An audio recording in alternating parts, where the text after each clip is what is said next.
The afternoon sun cast long shadows across the Hindu Kush Mountains as Lieutenant Commander Robert Harris surveyed the Taliban compound through his high-powered scope. 6 hours into their reconnaissance mission, SEAL Team 4 had finally located their high-value target, Abdul Karem, responsible for coordinating attacks against American forces throughout the Kunar Valley. "Wind shifting, 7 knots from the southwest," whispered Petty Officer Davis, the team's spotter. Harris nodded, making minute adjustments to his Macmillan TAC 338. At 200 meters, this would be a challenging shot, but well within his capabilities. As the most decorated sniper in SEAL history with 32 confirmed kills, Harris had built his reputation on making the impossible look routine. "Target acquired," Harris murmured into his throat mic. "Permission to engage." "Permission granted," came the immediate response from command. "Take the shot when ready." Harris exhaled slowly, his finger tensing on the trigger. The compound lay silent in his crosshairs, Karem visible through an open window. 3 seconds to perfection. The crack never came from Harris's rifle. Instead, a thunderous impact shattered the silence as Harris's head snapped backward, his body collapsing in a spray of crimson mist. Davis recoiled in horror, scrambling for cover as his commander's lifeless form slumped beside him. "Sniper Commander down!" Davis screamed into his radio, pressing himself against the rocky outcropping. "Taking fire from unknown position." Through his panic, Davis registered an impossible fact. The shot had come from behind them, from across the valley. He risked a glance through his spotter scope, scanning the distant ridgeline. Nothing but barren rock and scrub brush for miles. "Command, we need immediate extraction. Commander Harris is KIA." 18 hours later, CIA field officer Richard Reese stood at the exact position where Harris had fallen. The medevac team had removed the body, but dark stains still marked the rocky ground. Reese knelt, examining the area with methodical precision. "Angle of entry suggests the shot came from the eastern ridge," said the forensic specialist beside him. "We calculated the trajectory." He pointed to a distant mountain peak. "Approximately 3,800 meters. Reese whistled softly. "That's impossible. No one can make that shot." "Yet someone did," the specialist replied, handing Reese a small evidence bag.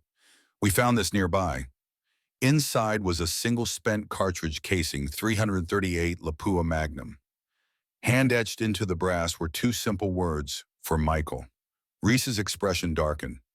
"Run complete ballistics. I want satellite imagery of that entire ridgeline from the time of the incident. And get me everything we have on a Delta Force operative named Michael Parker." The specialist nodded. "Sir, should we inform Pentagon about this?" Reese pocketed the shell casing. "Not yet. Whoever made this shot isn't just a sniper. They're a ghost. And I intend to find out exactly whose ghost we're dealing with." Montana's dawn painted the Bitterroot Mountains in hues of amber and gold, casting long shadows across the sprawling grounds of Horizon Tactical Academy. Nestled in a remote valley 60 miles from the nearest town, the facility represented the pinnacle of precision shooting instruction in the Western world. Its founder and chief instructor stood on the main range, watching the sunrise with the patience of a man who had seen many. Colonel Charles "Charlie" Walker cut an imposing figure despite his 68 years. 6'2", with silver hair cropped in the same military style he'd worn since Vietnam, his weathered face told stories of conflicts spanning 5 decades. The small scar bisecting his left eyebrow came from shrapnel in hue. The deeper one along his jaw was a souvenir from an Iraqi Republican Guard officer in '91. Each mark represented lessons paid for in blood, lessons he now imparted to a select few deemed worthy. "Beautiful morning," came a voice behind him. Rebecca Mitchell approached, 2 steaming mugs in hand. At 39, she moved with the coiled grace of the Marine she had been for 20 years, 15 of those with MARSOC, Marine Special Operations Command. A jagged scar ran from her right temple to jawline, the result of an IED that had killed 2 of her teammates in Ramadi. Her auburn hair was pulled back in a practical ponytail, and her green eyes missed nothing. "Caffeine," she offered, handing him one of the mugs. "You'll need it today." Charlie accepted with a nod of thanks. "New class arriving at 0800, 12 students, former military and law enforcement, plus 2 civilian shooters with competitive backgrounds." "Any standouts?" Charlie took a sip before answering. "Former Army Ranger named Reed, 2 tours in Afghanistan, distinguished service, FBI tactical specialist from Quantico. The rest looks solid." Rebecca leaned against the railing. "You didn't mention the mystery slot." Charlie's expression revealed nothing. What mystery slot? The one you added yesterday. No name, no background info, just reserved by director's discretion.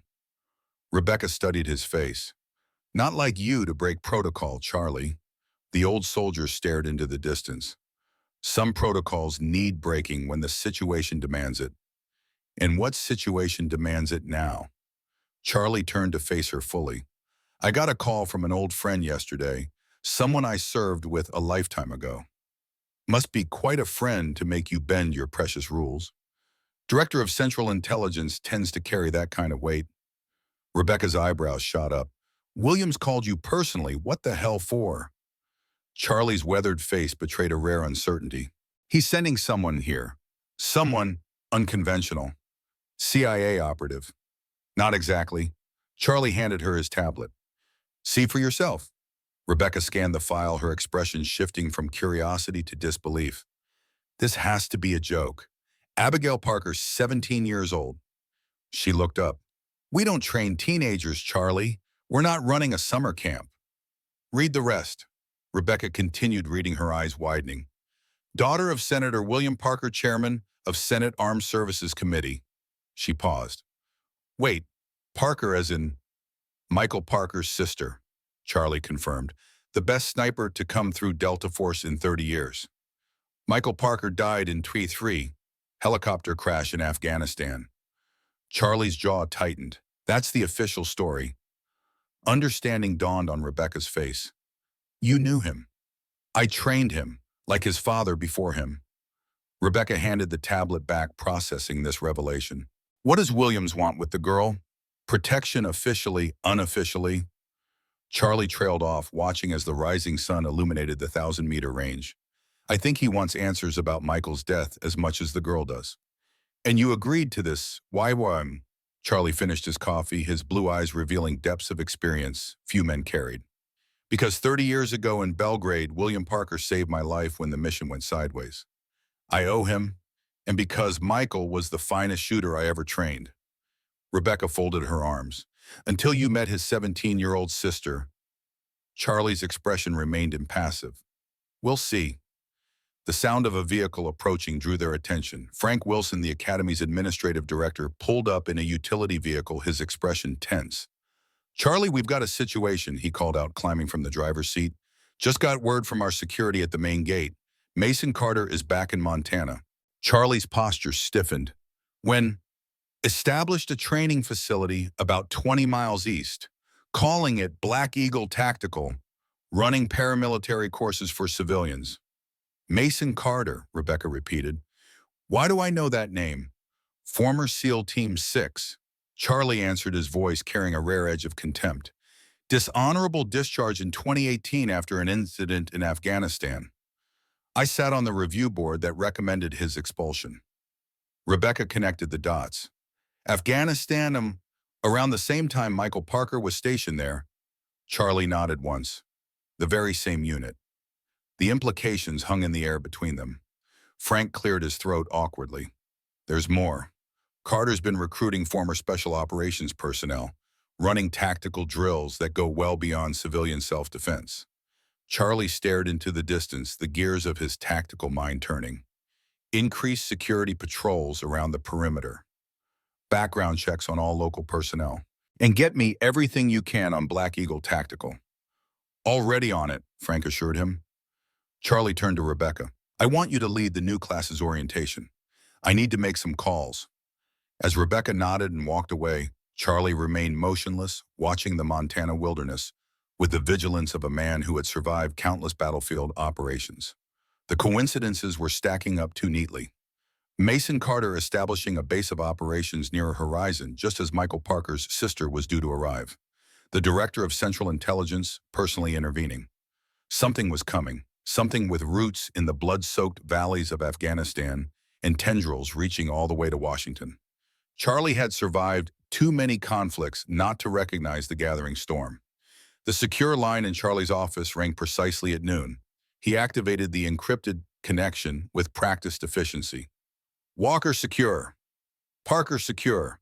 Senator William Parker's deep voice carried the authoritative tone of a man accustomed to command, though Charlie detected an undercurrent of tension.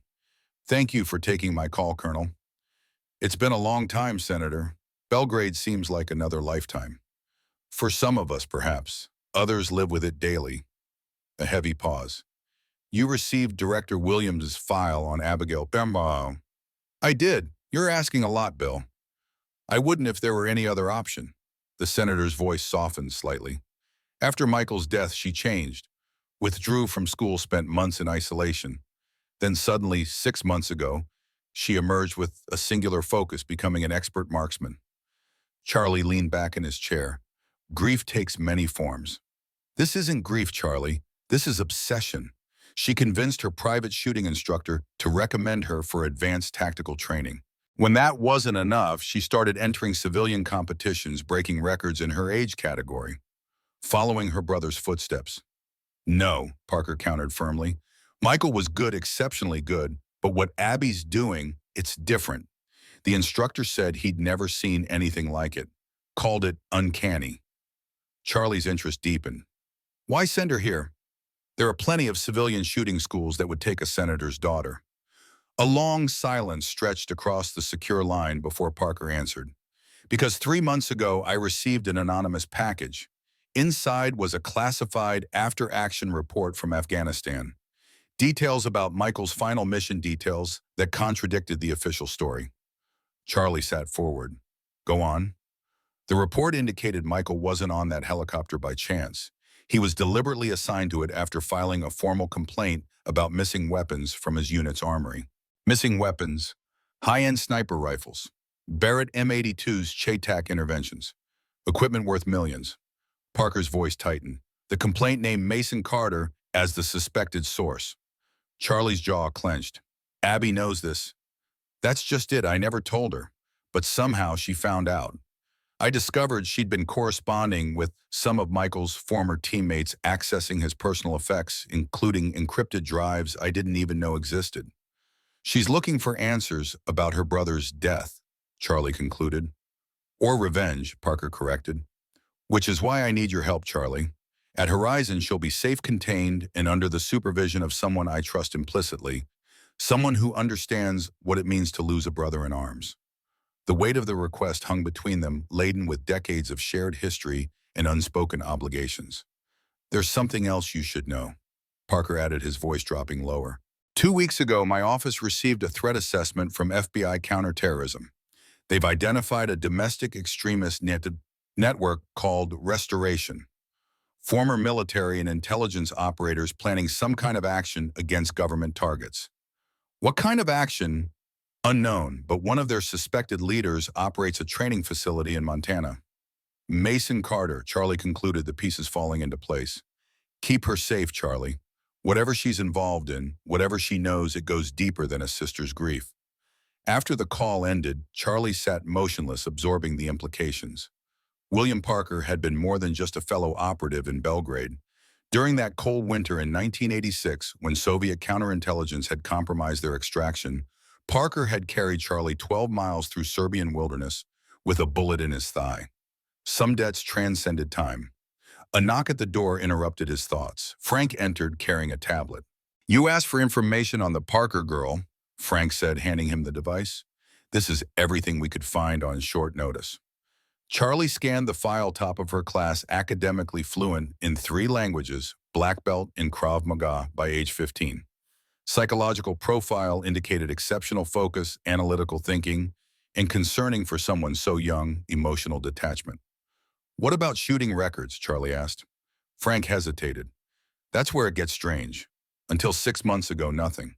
Then suddenly she appears at regional competitions, setting records in precision rifle categories. Most recently took first place at the Colorado State Championship against adult competitors. Her scores were unprecedented. Charlie studied the competition photos, a slender girl with copper hair behind a standard Remington 700 rifle. Nothing remarkable about her appearance or equipment, yet the targets told another story, grouping so tight they appeared as single holes even at extended ranges. When does she arrive? Frank asked. Tomorrow morning. Charlie handed back the tablet. Prepare the isolation cabin for her. And Frank, let's keep her real identity between us for now. To the rest of the class, she's just another student. Frank nodded and departed, leaving Charlie alone with his thoughts. The universe rarely dealt in coincidences of this magnitude. Michael Parker's mysterious death, his sister's sudden emergence as a shooting prodigy, Mason Carter establishing a paramilitary operation nearby, and whispers of a domestic threat called restoration. Charlie moved to the window, gazing across the Montana landscape he'd chosen for his retirement. After 40 years serving his country in the shadows, he'd built Horizon as a sanctuary to pass on his knowledge. Now the shadows were encroaching once more, bringing with them echoes of operations best forgotten and debts still unpaid. "What were you into, Michael?" he murmured to the empty room. "And what does your sister really know?" Morning frost still clung to the grass when a black government SUV with tinted windows approached Horizon's main gate. The security team performed a thorough inspection before allowing the vehicle to proceed to the administration building, where Charlie waited alone on the steps. The rear door opened and Abigail Parker emerged. Charlie had expected many things: a grieving teenager perhaps, or an entitled senator's daughter. What stood before him defied both expectations.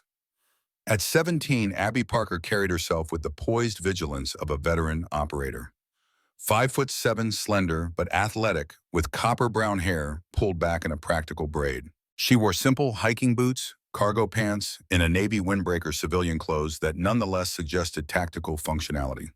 Her hazel eyes scanned the surroundings with methodical precision, cataloging sightlines, cover positions, and potential threats before finally settling on Charlie.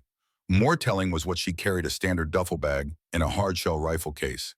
Not the high-end custom case one might expect from a senator's daughter, but military-grade equipment designed for field conditions. "Miss Parker," Charlie greeted her formally. "I'm Colonel Walker. Thank you for accepting my application, Colonel." Her voice was measured, revealing neither anxiety nor eagerness. "I appreciate the opportunity." Charlie noted her choice of words: not accepting me, but accepting my application, establishing herself as a student, not a special case. "Your father spoke highly of your dedication," Charlie offered, watching for a reaction. A flicker of something annoyance perhaps crossed her features.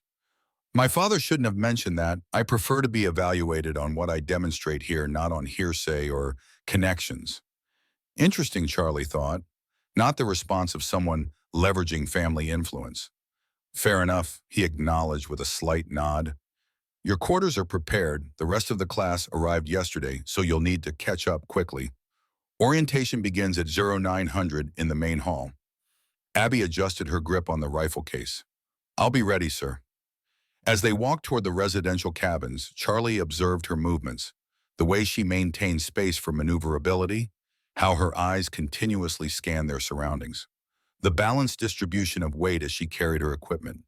These weren't conscious affectations, they were ingrained habits, the kind developed through years of specialized training. "Your brother was an exceptional marksman," Charlie said, watching closely for her response. Abby's stride maintained its perfect rhythm, but Charlie detected the microscopic tension in her shoulders. "He was exceptional in many ways, Colonel. Marksmanship was just one of them. You were close. He raised me as much as our parents did." A simple statement devoid of sentimentality yet laden with meaning. "Our father's political career kept him away. Michael made sure I didn't lack for guidance." "This is your cabin," Charlie indicated a small structure set slightly apart from the others. "Basic but comfortable. Secure your equipment and report to the main hall in 1 hour." Abby nodded, surveying the cabin's position with tacit approval. Isolated, defensible, with clear sight lines to the surrounding area. Charlie had selected it specifically for these qualities, and her immediate recognition confirmed his suspicions. "Thank you, Colonel," she said, then hesitated fractionally. "May I ask a question?" "Go ahead." "Is it true you served with Vasily Kaminsky in Afghanistan during the Soviet occupation?" Charlie concealed his surprise. Kaminsky had been a legendary Soviet sniper responsible for dozens of Mujahideen kills during the 1980s. Few Americans even knew the name. Fewer still knew of Charlie's 3-month hunt for the Russian through the Hindu Kush. "Where did you hear that name?" he asked carefully. "Michael mentioned it once. Said you learned the breathing method from him." The breathing method, a specialized technique Charlie had indeed learned from Kaminsky after tracking him for 93 days and finally confronting him at a remote outpost. Instead of killing each other, they had spent 3 days exchanging techniques before Charlie let the Russian disappear back across the border. The encounter appeared in no official records. Your brother had access to classified information, Charlie observed neutrally. A ghost of a smile touched Abby's lips. Michael believed knowledge was more valuable than secrets. With that cryptic statement, she hurried the cabin, closing the door behind her. Charlie remained motionless, reassessing everything he thought he knew about Abigail Parker. The girl possessed information even most Delta Force operators weren't privy to. Her carriage awareness and speech patterns suggested training far beyond civilian marksmanship courses. Rebecca approached as he turned back toward the main building. That's our mystery student. Abigail Parker, Charlie confirmed. Senator's daughter. Rebecca studied the cabin thoughtfully. Doesn't look like any senator's daughter I've ever seen. Because she isn't, Charlie replied, at least not primarily. Then what is she primarily? Charlie considered the question carefully. That he said at left brain is what we need to find out. The main hall fell silent as Abby entered precisely at 0900. 12 students, predominantly male and visibly fit, turned to assess the newcomer. Their expressions ranged from curiosity to dismissal as they took in her youth and slender frame. Rebecca stood at the front beside a projection screen displaying the day's schedule. Take a seat, she instructed Abby, continuing her briefing without introduction or explanation. Abby chose an empty chair near the back, positioning herself with a clear view of both exits. The man beside her, muscular with close-cropped hair and the unmistakable bearing of special operations, gave her a skeptical once-over. You lost kid, he muttered. Junior Marksmanship Club meets on Saturdays. Several nearby students chuckled. Abby met his gaze without expression. Thank you for your concern, she replied evenly, then returned her attention to Rebecca's presentation. The briefing outlined Horizon's intensive 4-week curriculum, advanced ballistics theory, environmental compensation techniques, specialized equipment, familiarization and practical application in varying terrain and weather conditions. The program would culminate in a 3-day field exercise simulating combat deployment scenarios. Questions before we proceed to equipment check, Rebecca asked, concluding her overview. The man beside Abby raised his hand. Ma'am, what's the minimum age requirement for this course? Some of us were under the impression this was professional level training. More chuckles rippled through the room. Rebecca's expression remained neutral. Every student at this facility has met or exceeded the qualification requirements, Mr. Reed. Colonel Walker personally reviews all applications. Reed glanced sideways at Abby, unconvinced. With all due respect, ma'am, some standards must have slipped. An interesting hypothesis, Rebecca replied coolly. Perhaps you'd care to test it during the qualification shoot this afternoon. The challenge hung in the air. Reed nodded with a confident smile. Happy to demonstrate the difference between weekend hobbyists and professionals. Abby remained impassive throughout the exchange, her posture relaxed yet alert, a stillness that Charlie, observing silently from the doorway, recognized as the calm of a predator rather than the tension of prey. After the briefing, students collected their equipment and proceeded to the 100-meter range for initial qualification. Abby retrieved her rifle case from her cabin, joining the others as they prepared their weapons. The contrast was immediate and deliberate. Where most students had arrived with high-end tactical rifles, custom-built Remington's Barrett MSRs, and various military-grade weapons, Abby unpacked a well-worn M24, the standard-issue sniper rifle that had equipped Army marksmen since the 1980s. The scope was similarly dated, a fixed-power loophole that lacked the advanced features of modern optics. Reed, setting up his custom Macmillan TAC 338 beside her, snorted at the sight. Nice museum piece. My grandfather had one of those.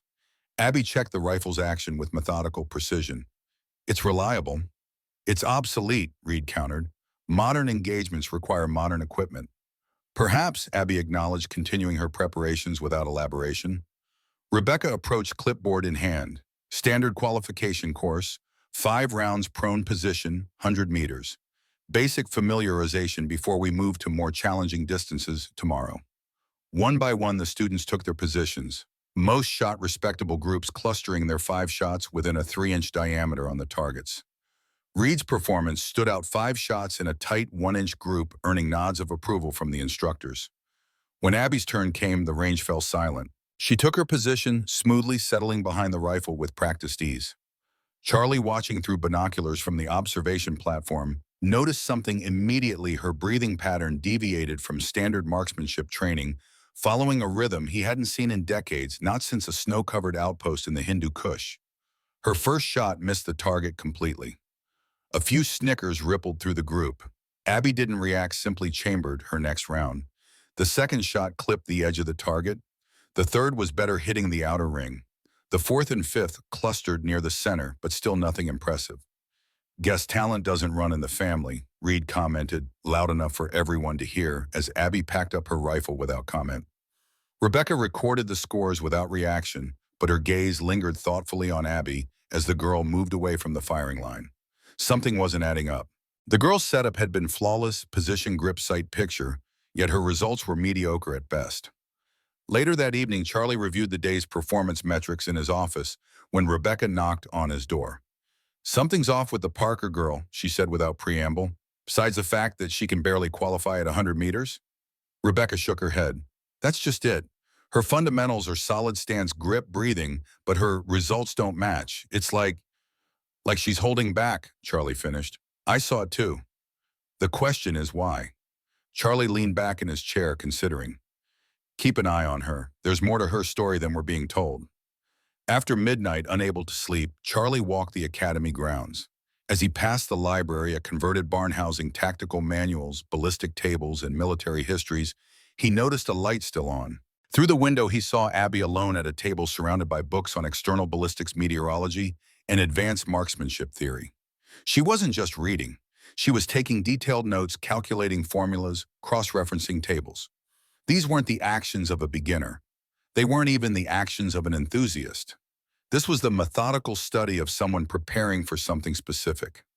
Charlie watched for several minutes before quietly withdrawing. Whatever game Abigail Parker was playing, he intended to find out what it was. Dawn broke over the Montana mountains, painting the landscape in hues of amber and gold.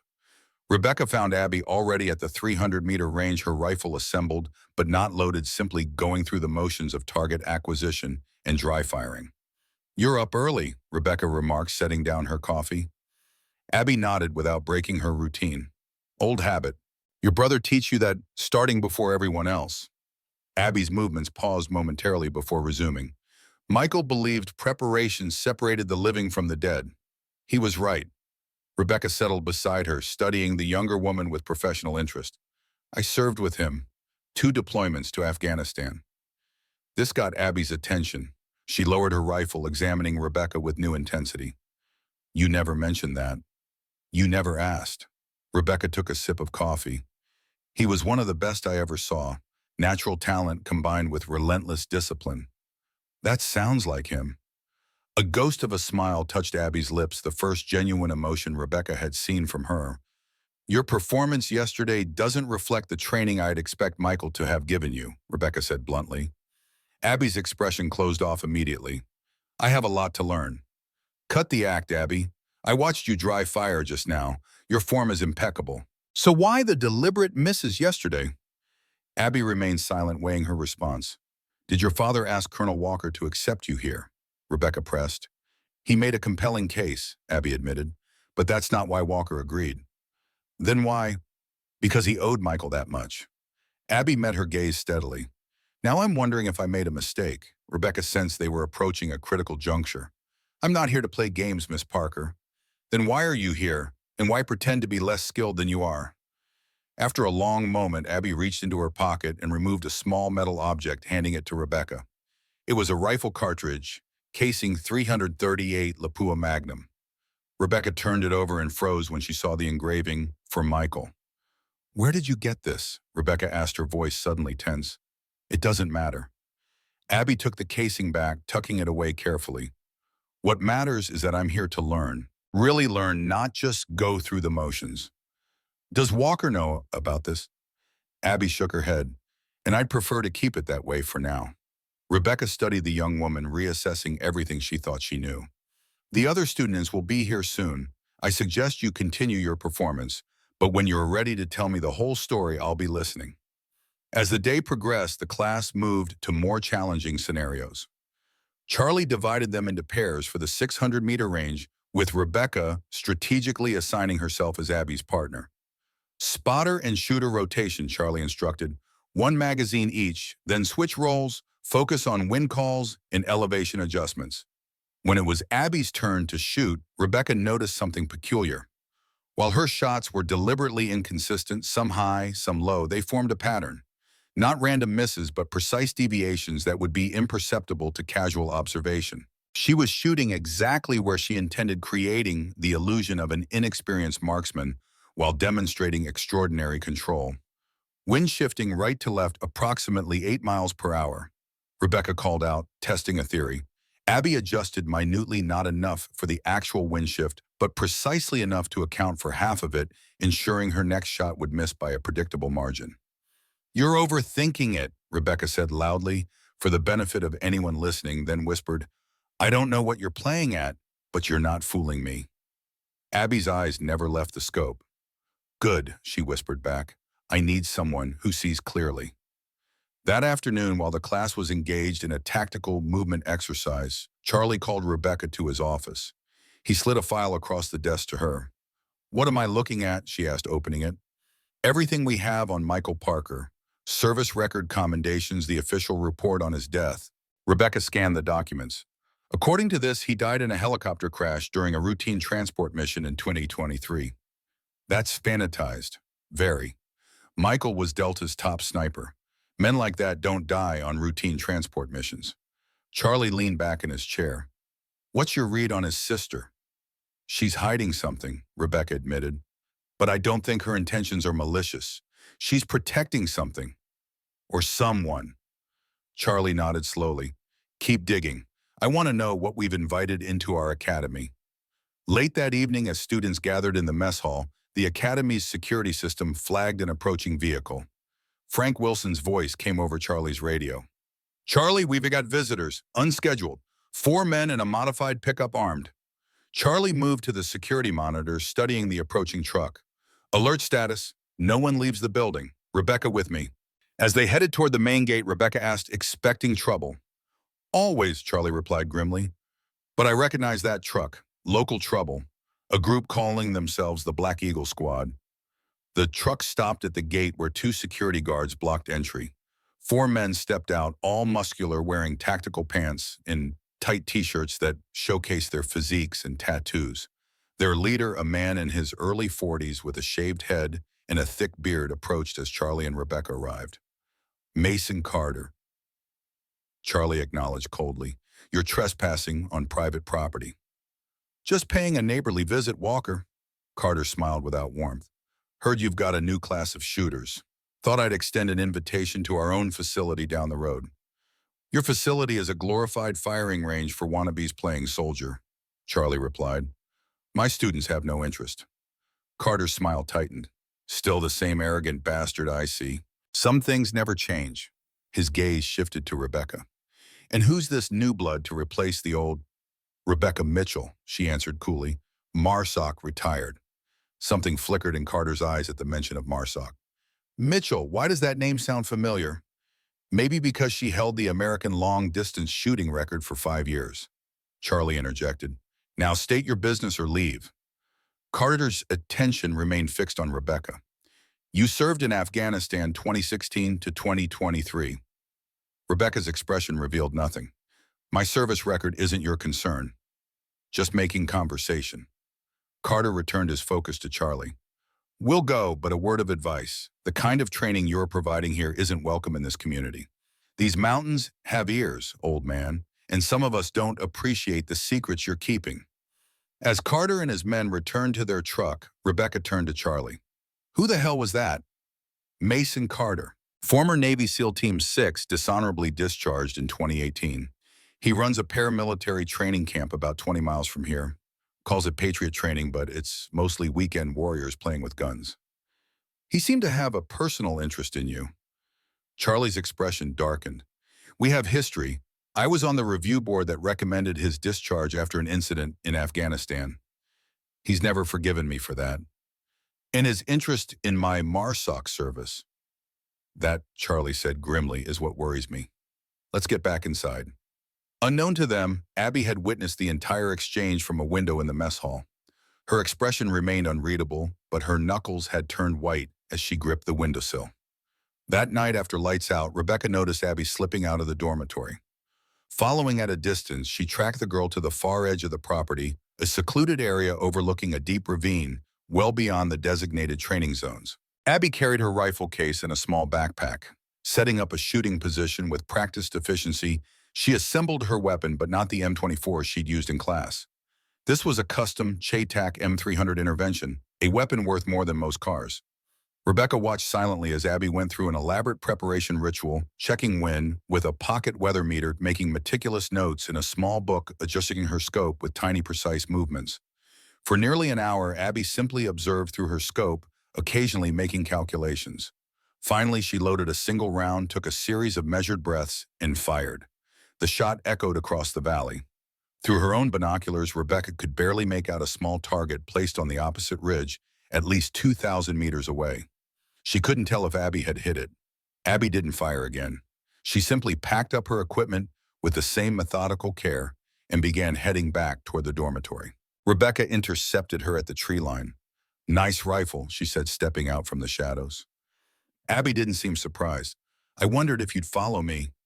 "The CHATAC isn't exactly beginner equipment." "It was Michael's," Abby's voice softened, "custom built for him by a gunsmith in Texas."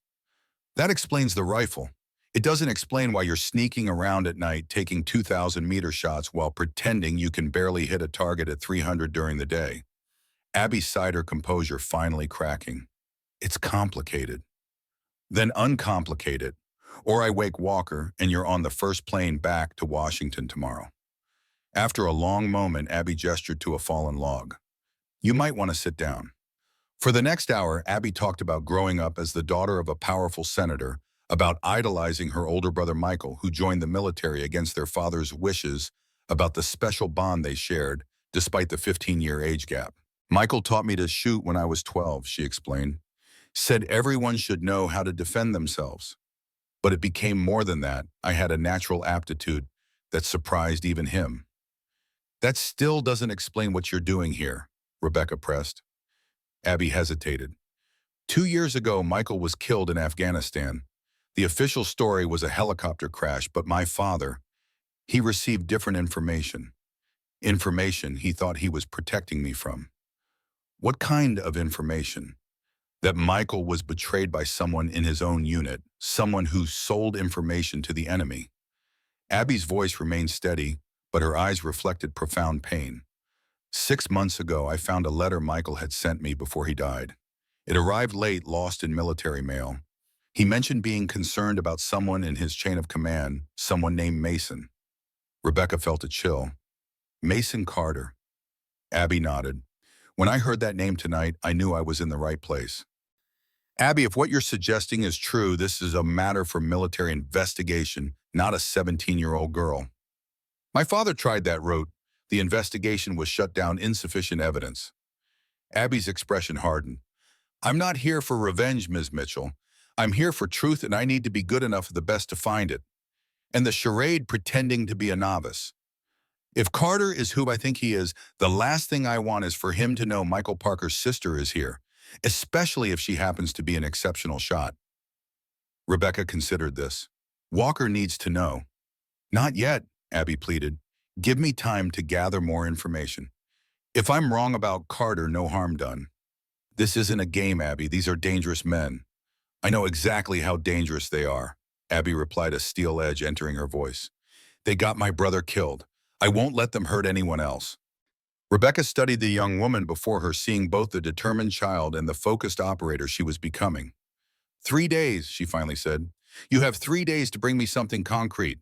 Then we tell Walker everything, whether you like it or not." Abby nodded, relief visible on her face. "Thank you."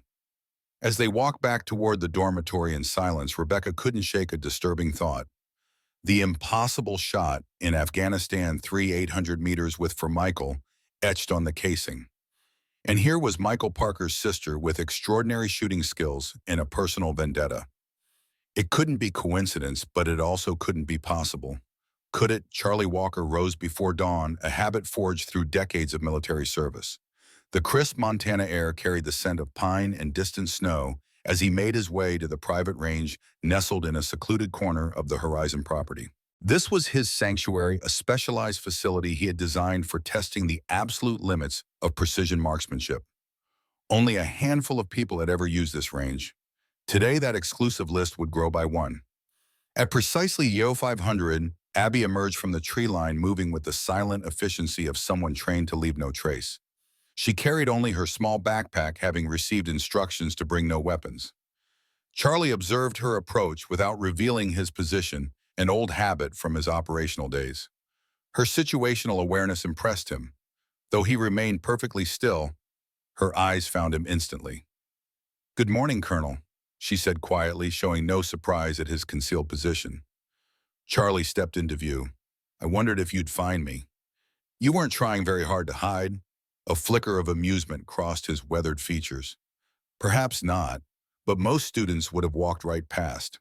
The clearing held a small shooting platform oriented toward the distant mountains. Beside it sat a long, hard-shell case made of matte black composite material. No manufacturer's markings, no identifying features, the kind of equipment that officially didn't exist. "Rebecca told you," Abby stated, not a question, "that you've been conducting night shooting sessions with a ChayTac M300 at ranges beyond 2,000 meters. "Yes." Charlie studied her face. "That you believe Mason Carter was responsible for your brother's death?" "Also yes." A muscle in Abby's jaw tensed. "I asked for more time." "Time is a luxury we may not have. Carter's appearance yesterday wasn't coincidental. His interest in Rebecca's service records suggests he's connecting dots that might lead to you." Charlie gestured toward the case. "Open it." Abby knelt beside the case, releasing the specialized pressure locks with practiced hands. Inside, nestled in custom-cut foam, lay a rifle unlike any she had ever seen. The barrel, significantly longer than standard configurations, featured a unique fluting pattern. The stock, crafted from what appeared to be carbon fiber and specialized polymers, incorporated subtle ergonomic designs that defied conventional manufacturing. "Macmillan TAC 50 Action," Charlie explained as she examined it. "But everything else is custom. Barrel is a proprietary composite I developed with a metallurgist from DARPA in '92. Harmonic stabilization system in the stock reduces vibration by 78% compared to standard models." Abby ran her fingers along the barrel with reverence. "I've never seen fluting like this." "You wouldn't have. The design exists in exactly 3 rifles worldwide." Charlie's voice carried the weight of history. "This weapon holds the unofficial record for the longest confirmed kill in combat conditions, 400 meters, Baghdad 1991, during a classified Delta operation that officially never happened." Abby's eyes widened slightly. "Until the Canadian JTF-2 sniper hit 540 in 2017. Charlie's eyebrow raised fractionally. "You know your history?" "Michael made me memorize every confirmed kill beyond 2,000 meters. The shooters, their equipment, the conditions." She continued examining the weapon with analytical precision. "What caliber?" .416 Barrett. Custom load developed specifically for extreme distance shots." Charlie watched her handle the weapon, noting the respect and familiarity in her movements. "The theoretical limit for modern ballistics is around 600 meters. He fixed her with a penetrating stare. "Yet someone made a shot at 800 in Afghanistan 2 years ago, the exact time your brother died, with a casing marked for Michael. Rather specific coincidence, wouldn't you say?" Abby met his gaze without flinching. "I know what I did." The confession hung in the morning air between them, neither shocking nor unexpected. Charlie had already put the pieces together. He'd simply needed confirmation. "Then show me how," Charlie gestured to the rifle. "Not the full distance. We don't have a safe 800-meter range here, but show me the technique, the approach that made it possible." Abby hesitated. "It's not something I can just demonstrate on command. That day in Afghanistan, everything aligned perfectly." "Bullshit," Charlie's voice cut sharply. "Perfect conditions help, but a shot like that requires something beyond conventional technique. Something you're not sharing." For a long moment, Abby remained silent, weighing her options. Finally, she knelt beside the rifle case. "I need to make some adjustments." For the next hour, Abby demonstrated her revolutionary approach to extreme long-distance shooting, where traditional marksmanship treated the shooter and rifle as separate entities working in coordination. Her method unified them into an integrated system. Her breathing technique synchronized not just with her heartbeat, but with subtle neural patterns that preceded physical movement, allowing her to fire between heartbeats with unprecedented precision. The mathematical model she used transcended standard ballistic calculations, incorporating dozens of tertiary variables, atmospheric density gradients, Earth's rotational velocity at its specific latitudes, even minute gravitational variations caused by local terrain features. Most remarkable was her mental approach, a state of heightened awareness where conscious calculation and subconscious intuition merged. She didn't just compensate for environmental factors. She became attuned to them, sensing shifts in air density and wind patterns through subtle pressure changes against her skin. This is doctoral-level physics, Charlie observed, studying her equations and diagrams. Applied physics, Abby corrected. Practical application, not theory. She settled behind the rifle to demonstrate. Target at 100 meters, Charlie instructed, indicating a steel plate barely visible on the distant mountainside. Abby went through her preparation routine, measuring wind, calculating adjustments, settling into her modified position. When she fired, the shot struck dead center of the target. Again, Charlie ordered. Left target, another perfect hit. Right target, standing position.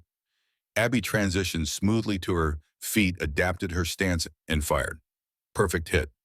Charlie said nothing for a long moment, processing what he had witnessed. I've been shooting professionally for over 40 years, trained snipers for most of that time. What you just demonstrated, he shook his head in disbelief. It changes everything we thought we knew about long-distance marksmanship. That's what Michael said, Abby replied softly, the night before he died. Charlie studied her with new eyes, no longer seeing a teenager, but a revolutionary talent. Why hide this? Why pretend to be average when you could be changing the field? Because the only thing that matters is bringing Carter to justice. Abby answered, her voice hardening. And to do that, I need to remain invisible until the right moment, which is the competition next week, the Western Long Range Championship. Carter always attends, always competes. His ego won't allow him to miss it. And you plan to publicly humiliate him, beat him at his own game. Charlie shook his head. That's a dangerous play, Abby. Men like Carter don't respond well to public defeat. I don't plan to beat him, Abby replied, her voice deadly calm. I plan to expose him.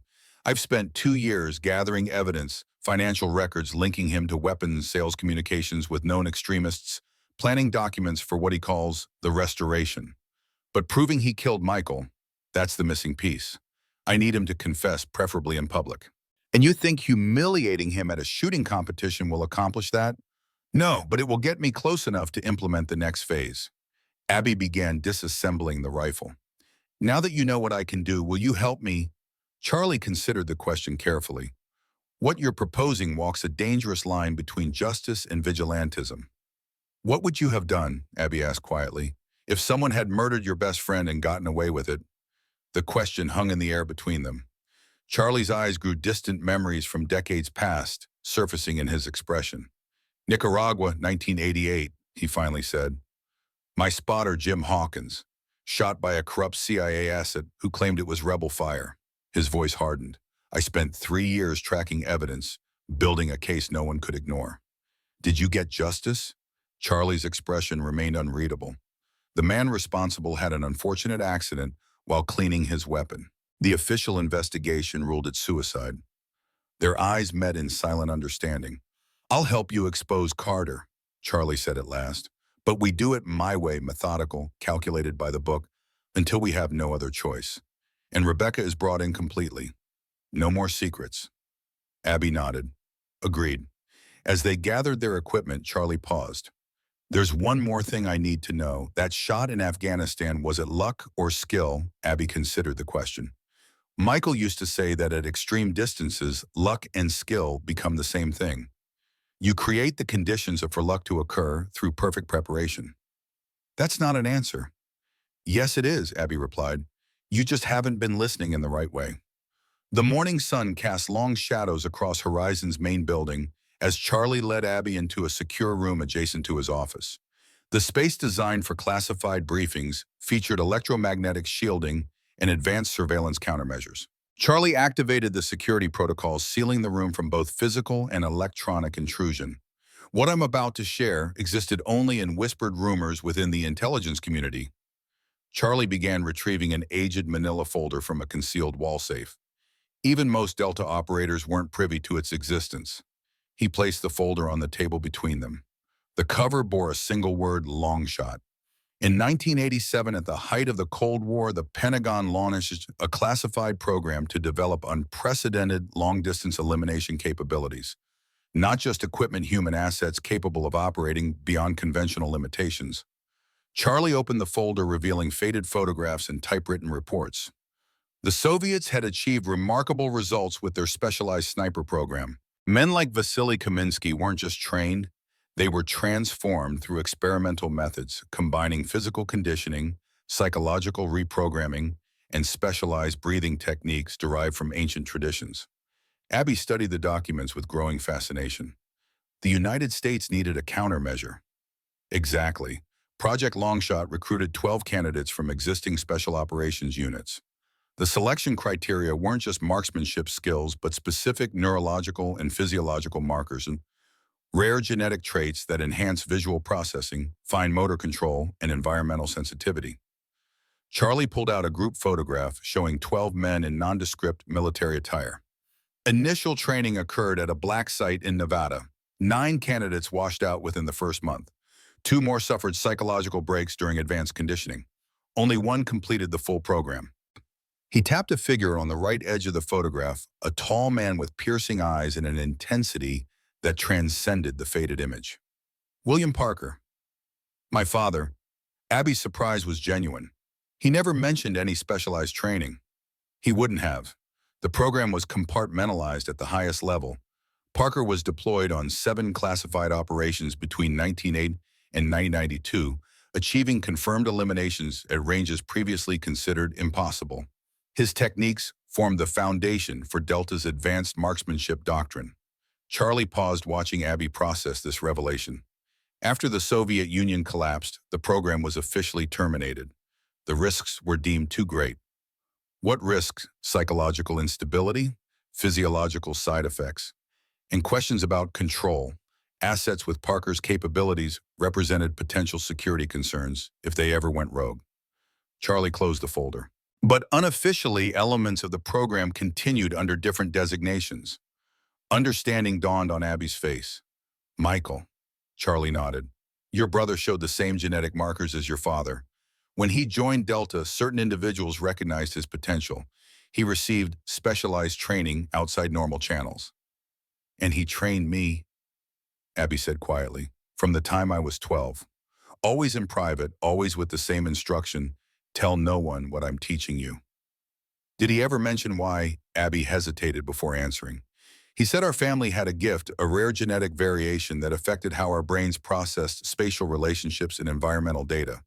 He called it seeing the invisible, perceiving patterns in wind light and atmosphere that others couldn't detect. Charlie studied her intently. The Longshot program discovered that certain individuals possess what they termed enhanced environmental integration, a neurological condition allowing unconscious processing of micro-environmental factors. Combined with specialized training, it enabled performances that defied conventional limitations. Michael believed it was hereditary. When I started showing the same aptitude, he accelerated my training. Abby's expression darkened. Then 2 years ago, he began preparing me more intensively. Said I needed to be ready. Ready for what? He never specified, but he became increasingly concerned about security breaches within his unit. Started documenting discrepancies in weapons inventories, unusual communications personnel transfers that didn't follow proper protocols. Charlie connected the dots, and Mason Carter was part of his unit. Carter transferred in 6 months before Michael died. Special attachment from SEAL Team 6, unusual for a Delta operation. Michael never trusted him, said his background file contained too many redactions. Charlie moved to a secure computer terminal, entering a complex passcode. Time to see exactly who we're dealing with. The screen illuminated with classified personnel files, records normally inaccessible outside Pentagon secure rooms. Mason James Carter, born 1982, Silver Spring, Maryland. Enlisted Navy 2001. Buds Training 2003. SEAL Team 3 Deployment, Iraq 2004-2006. Distinguished Service, multiple commendations. Charlie scrolled through the file. Transfer to SEAL Team 6 2010. Multiple classified operations heavily redacted. Then in 2018, Article 15, non-judicial punishment for unauthorized engagement with local assets in Afghanistan, followed by dishonorable discharge. That's unusually vague, Abby noted. Deliberately so. Charlie accessed deeper levels of the file. Here's the restricted portion, Operation Silverback Yemen 2016. Carter's team was tasked with eliminating a high-value target. Intelligence indicated minimal civilian presence. On-site, Carter discovered the compound contained numerous civilians, including children. He requested mission abort. Correct. Command denied. Carter withdrew his team against orders. 3 weeks later, a drone strike hit the same compound, killing the target along with 27 civilians. Charlie continued reading. Carter filed formal protests through his chain of command, accused senior leadership of deliberately placing civilians at risk. Investigation was launched, then abruptly terminated. 4 months later, Carter faced disciplinary action for an unrelated incident, the supposed unauthorized engagement in Afghanistan. Abby absorbed this information. They discredited him before he could expose the Yemen operation. Classic containment protocol: cast doubt on the whistleblower's credibility, then bury the original complaint. Charlie closed the file.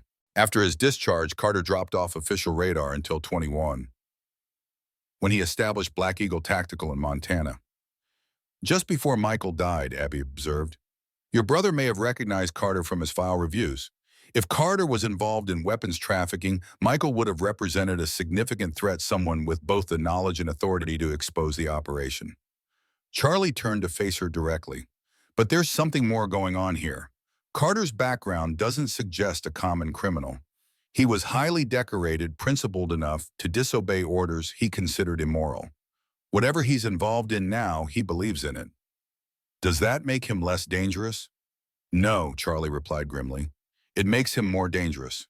Men fighting for profit can be bought off or scared away. Men fighting for a cause will die for it and kill for it without hesitation. The afternoon sun slanted through the windows of Charlie's office as Abby recounted her fateful trip to Afghanistan 2 years earlier. Rebecca sat beside her while Charlie remained standing, processing each detail with military precision.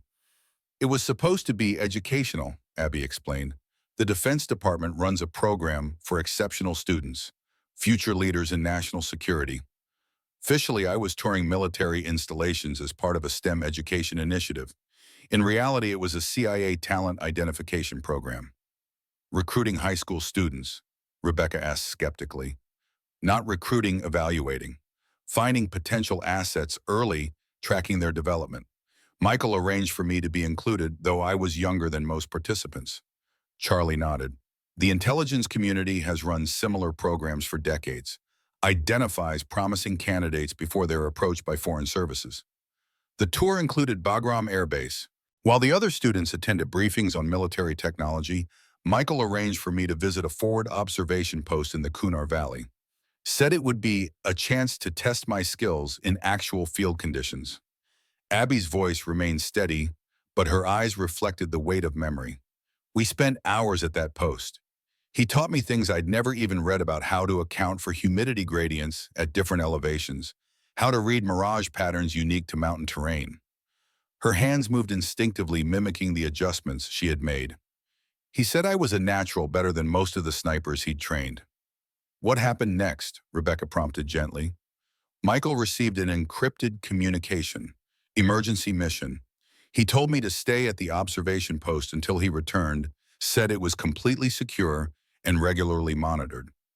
Abby's eyes darkened. He never came back. She paused, collecting herself. Instead, Carter and 2 other men arrived. They didn't know I was there. I hid when I heard them coming. What were they discussing? Charlie asked. They were arguing about something that had gone wrong. Carter kept saying, no witnesses and clean sight. One of the others mentioned the shipment being compromised. Said someone had accessed the inventory database. Rebecca exchanged a glance with Charlie. Weapons trafficking. That's what I pieced together, Abby continued. They mentioned specific items, Barrett M82's CHATAC interventions, and something called DARPA prototypes, all missing from the official inventory. Charlie's expression hardened. Experimental weapons systems, highly classified, incredibly valuable on the black market. After they left, I made my way back to the main base. By then, the official story was already circulating: helicopter, crash, mechanical failure, no survivors. Abby's voice carried a bitter edge. They'd created a perfect cover story. No body recovery possible due to the crash occurring in a contested area.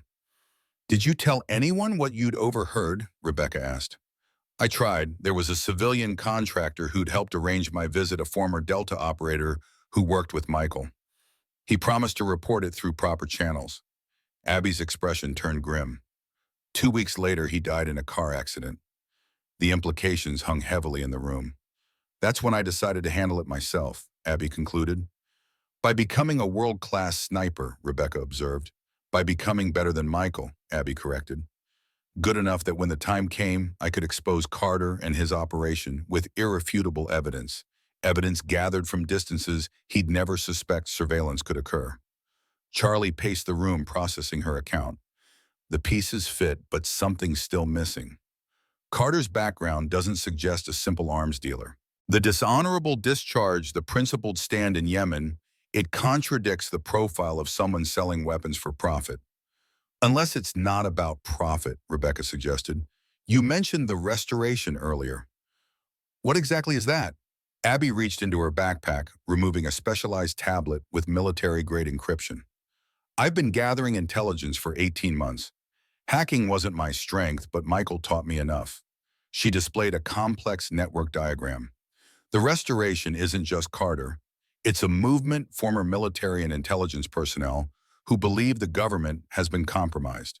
Their manifesto describes reclaiming America from corrupt influences and restoring constitutional authority.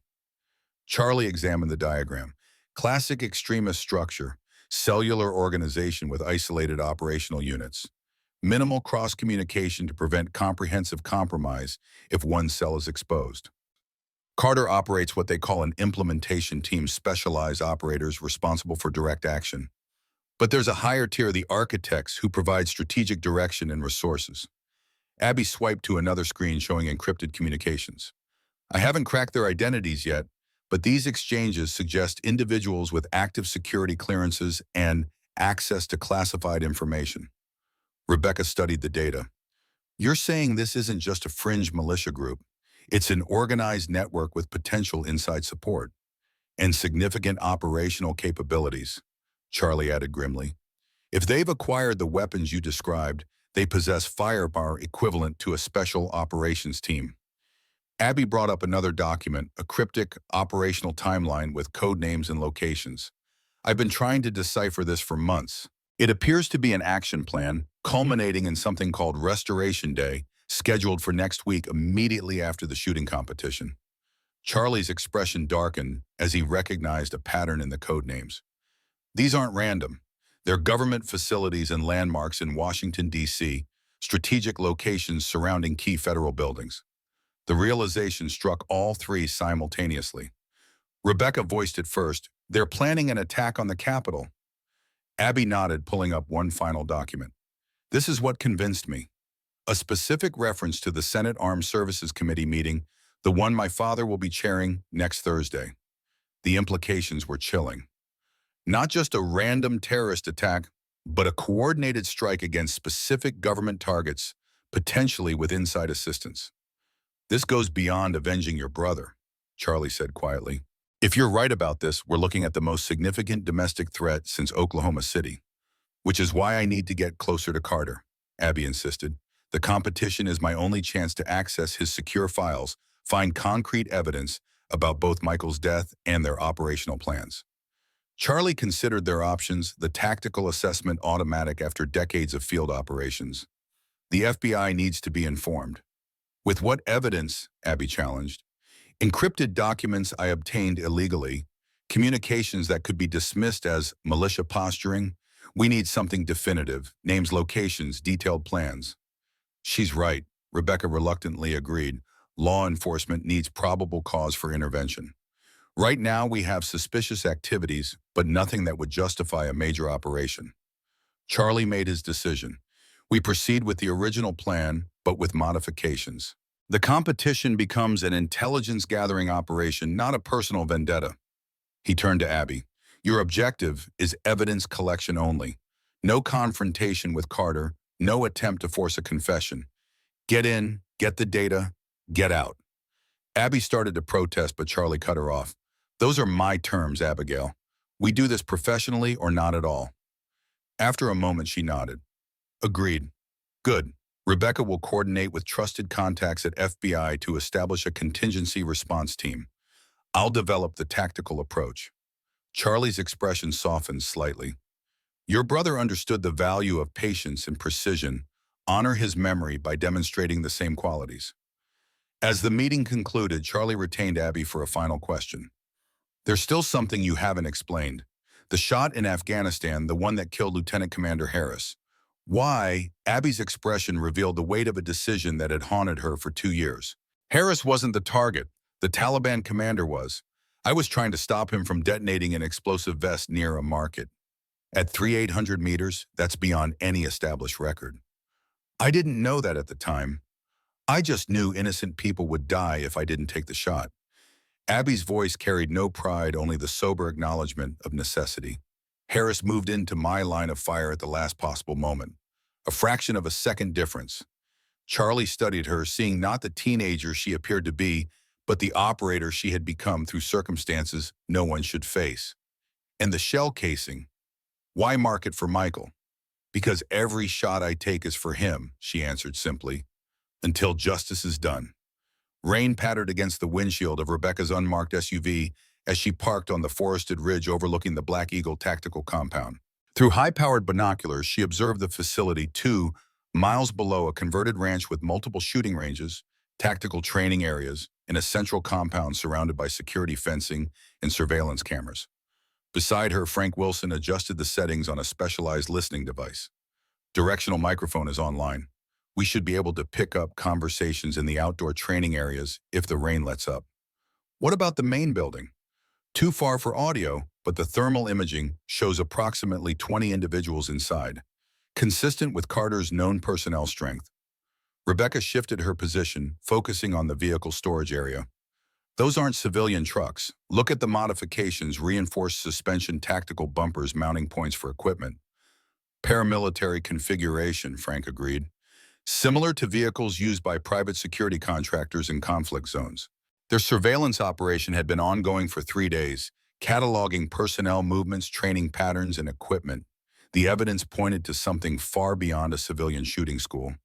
Black Eagle was training for military operations. Movement at the main entrance, Frank alerted, adjusting his binoculars. That's Carter. Rebecca observed as Mason Carter emerged from the headquarters building, accompanied by 3 men in tactical attire.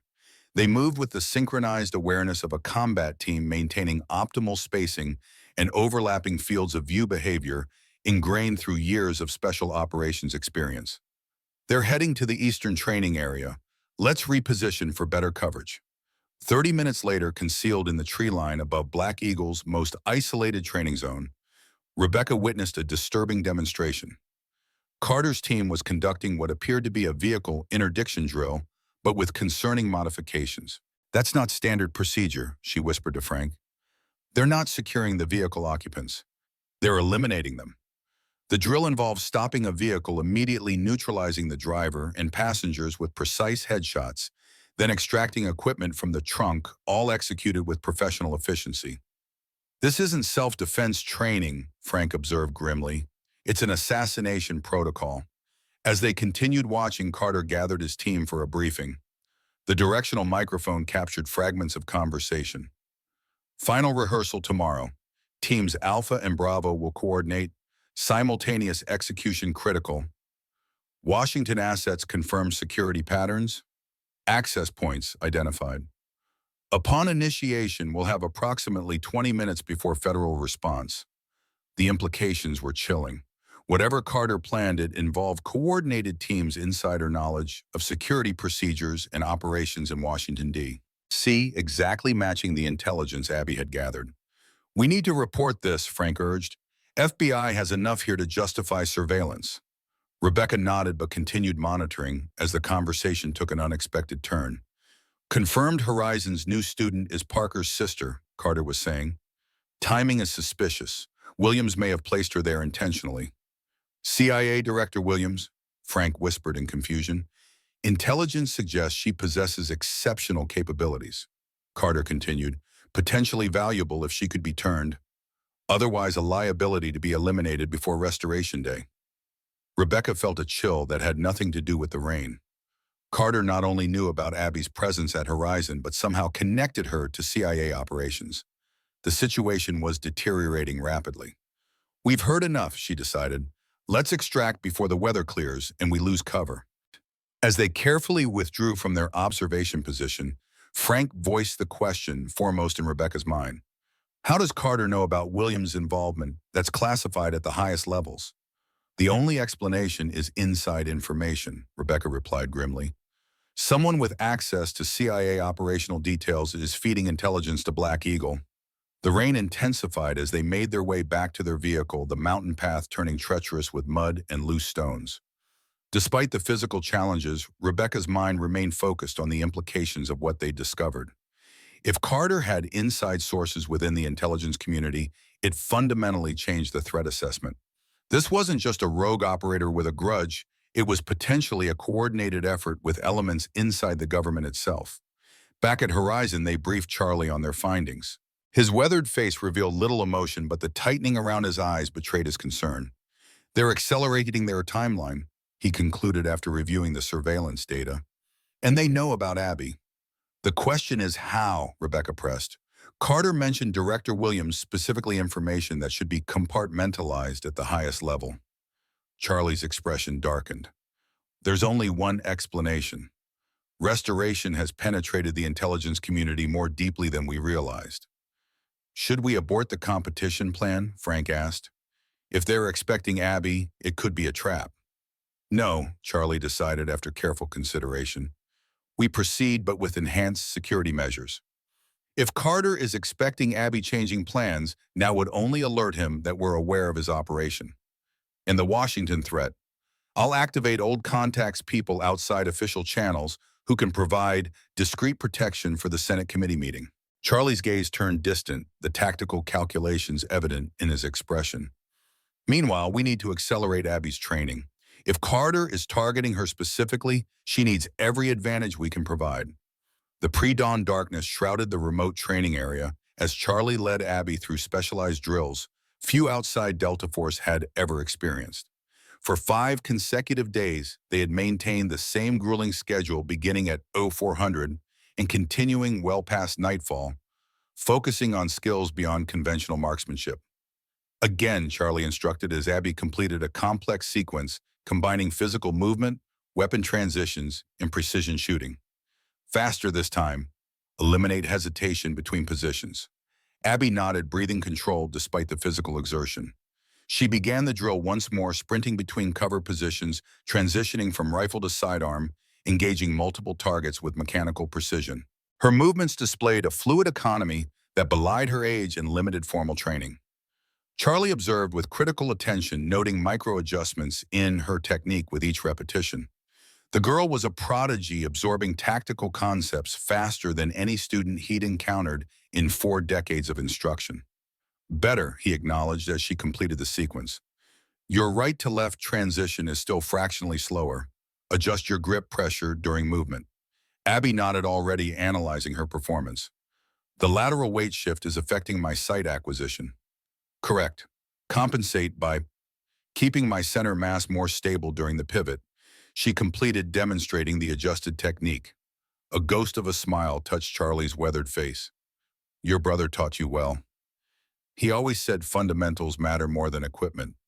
Abby checked her sidearm with practiced efficiency, though he would have appreciated this. She indicated the custom Glock 19 Charlie had provided, modified with enhance. He always said fundamentals matter more than equipment. Abby checked her sidearm with practiced efficiency, though he would have appreciated this.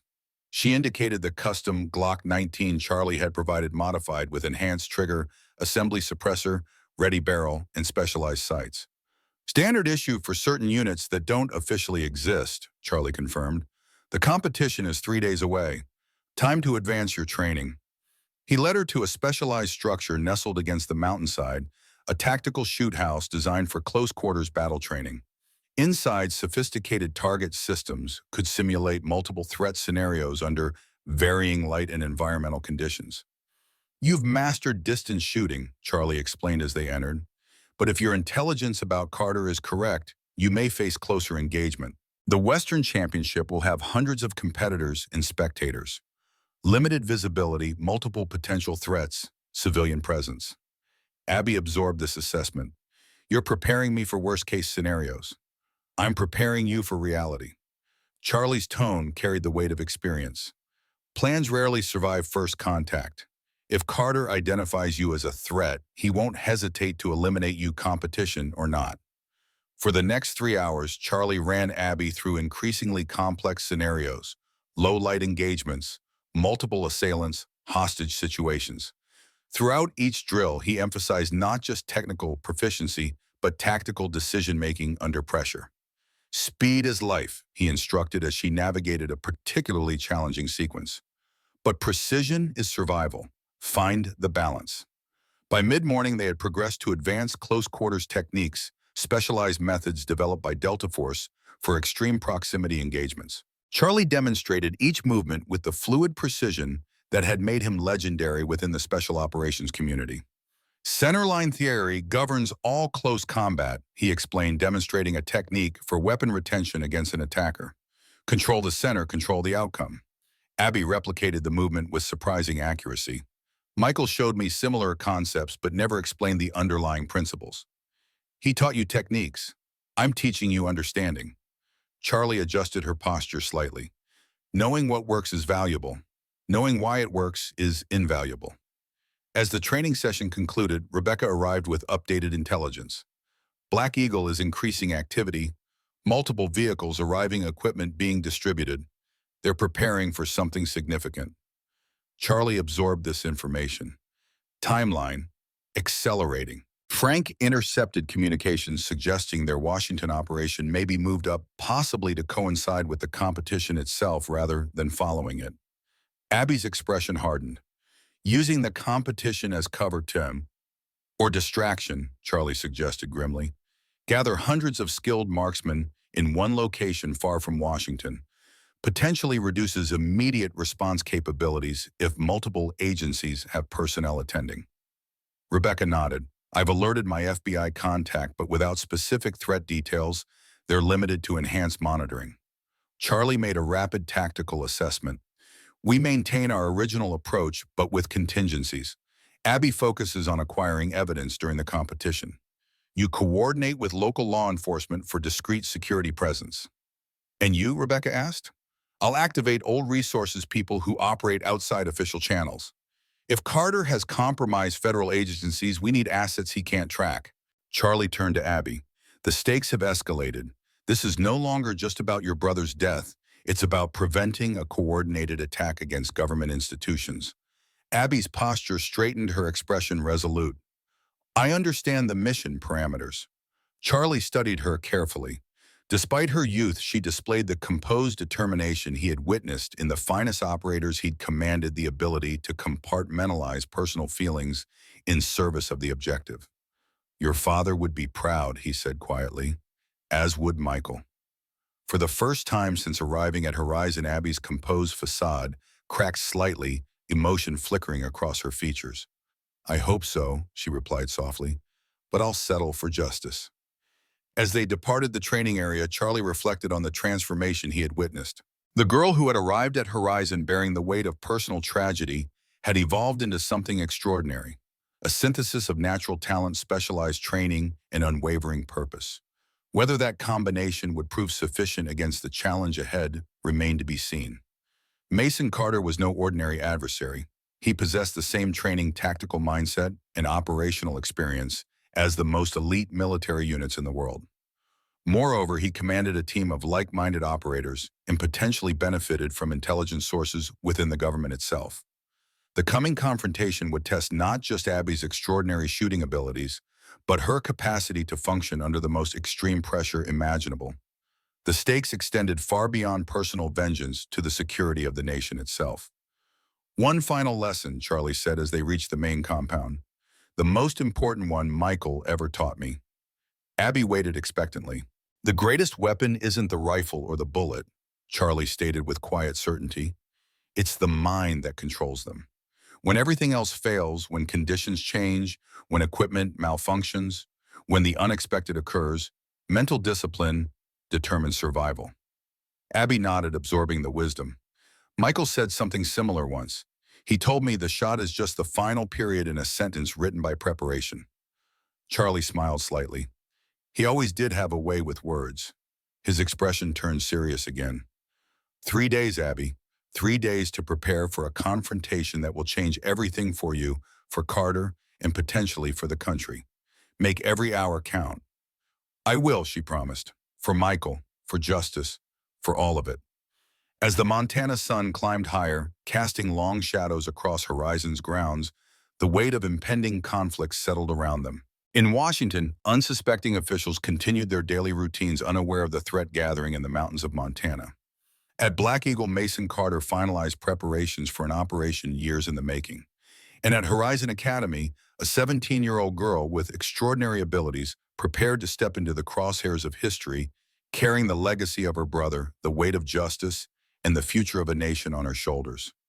Dawn broke crisp and clear over the Montana mountains, painting the landscape in hues of amber and gold.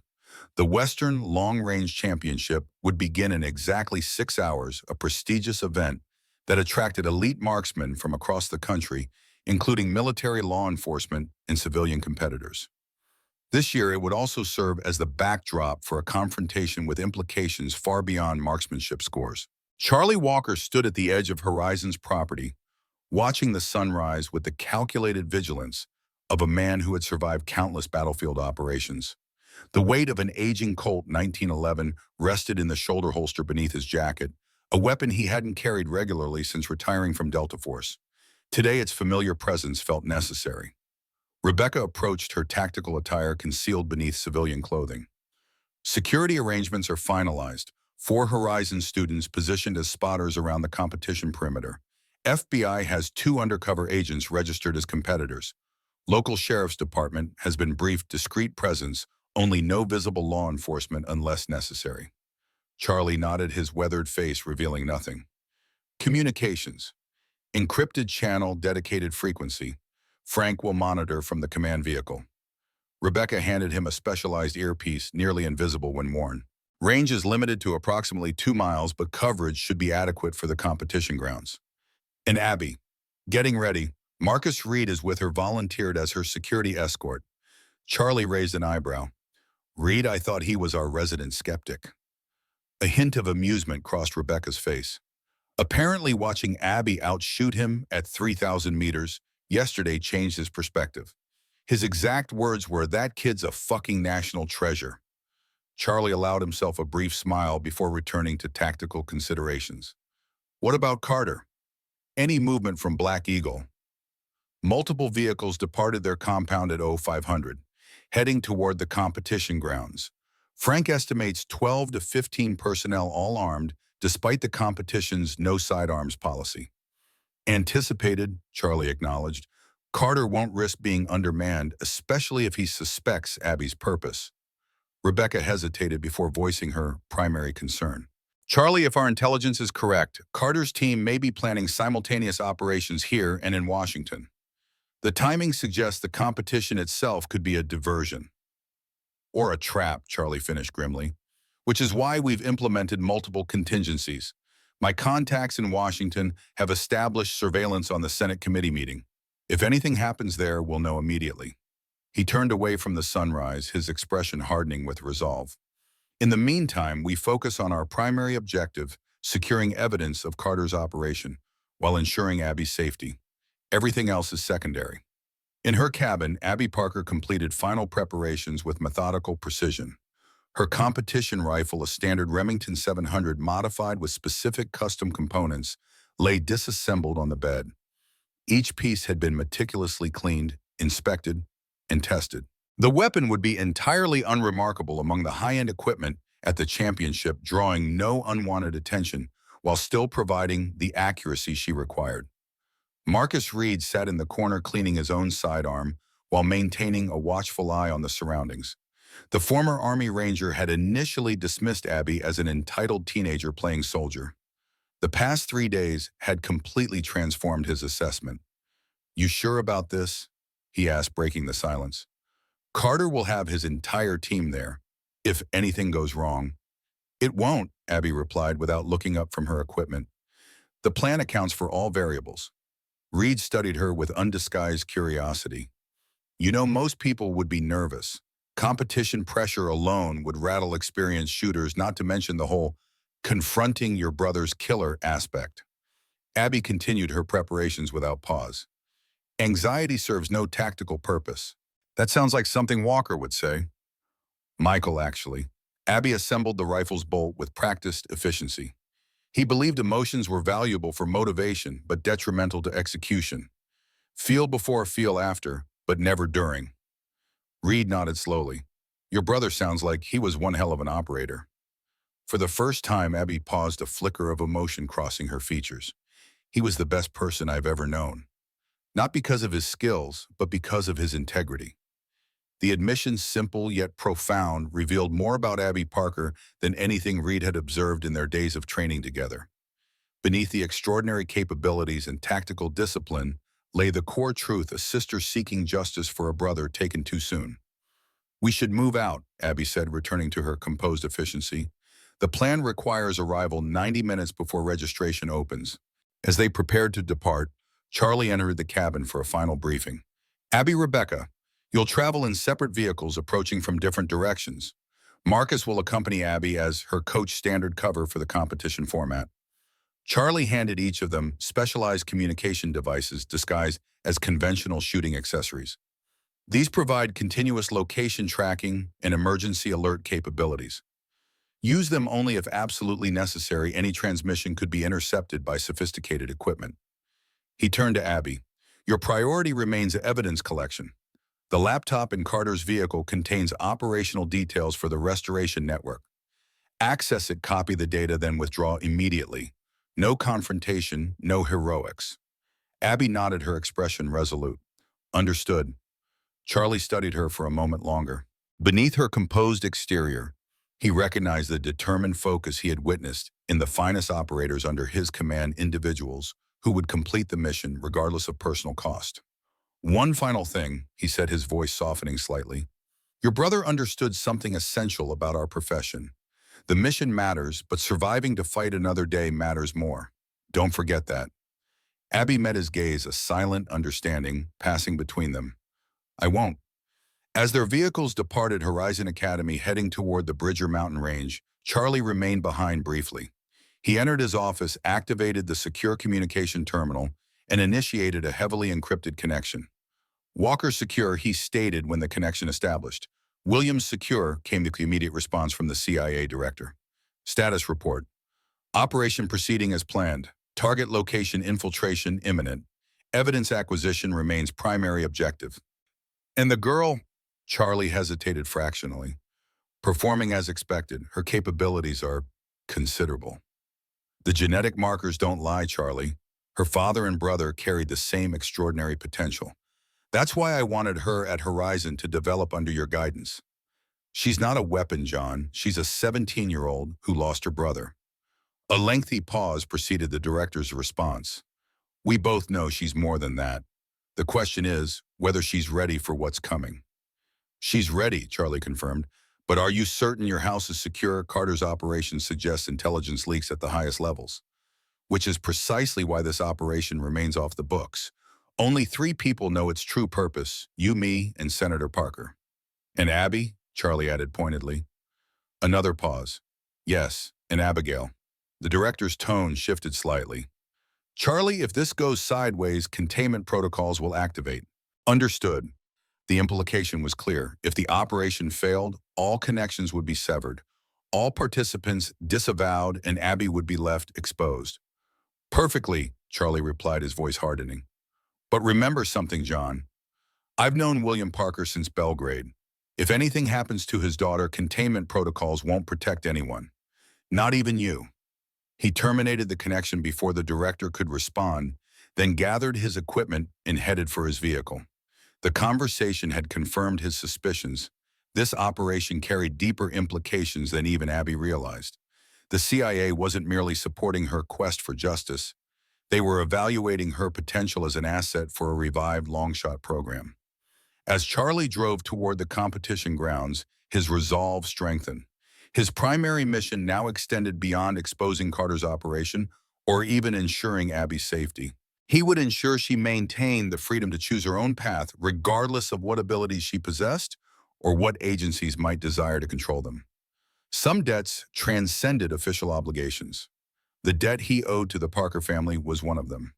The Bridger Mountain Range provided a spectacular backdrop for the Western Long Range Championship, its rugged peaks creating challenging wind conditions that separated true masters from merely competent marksmen.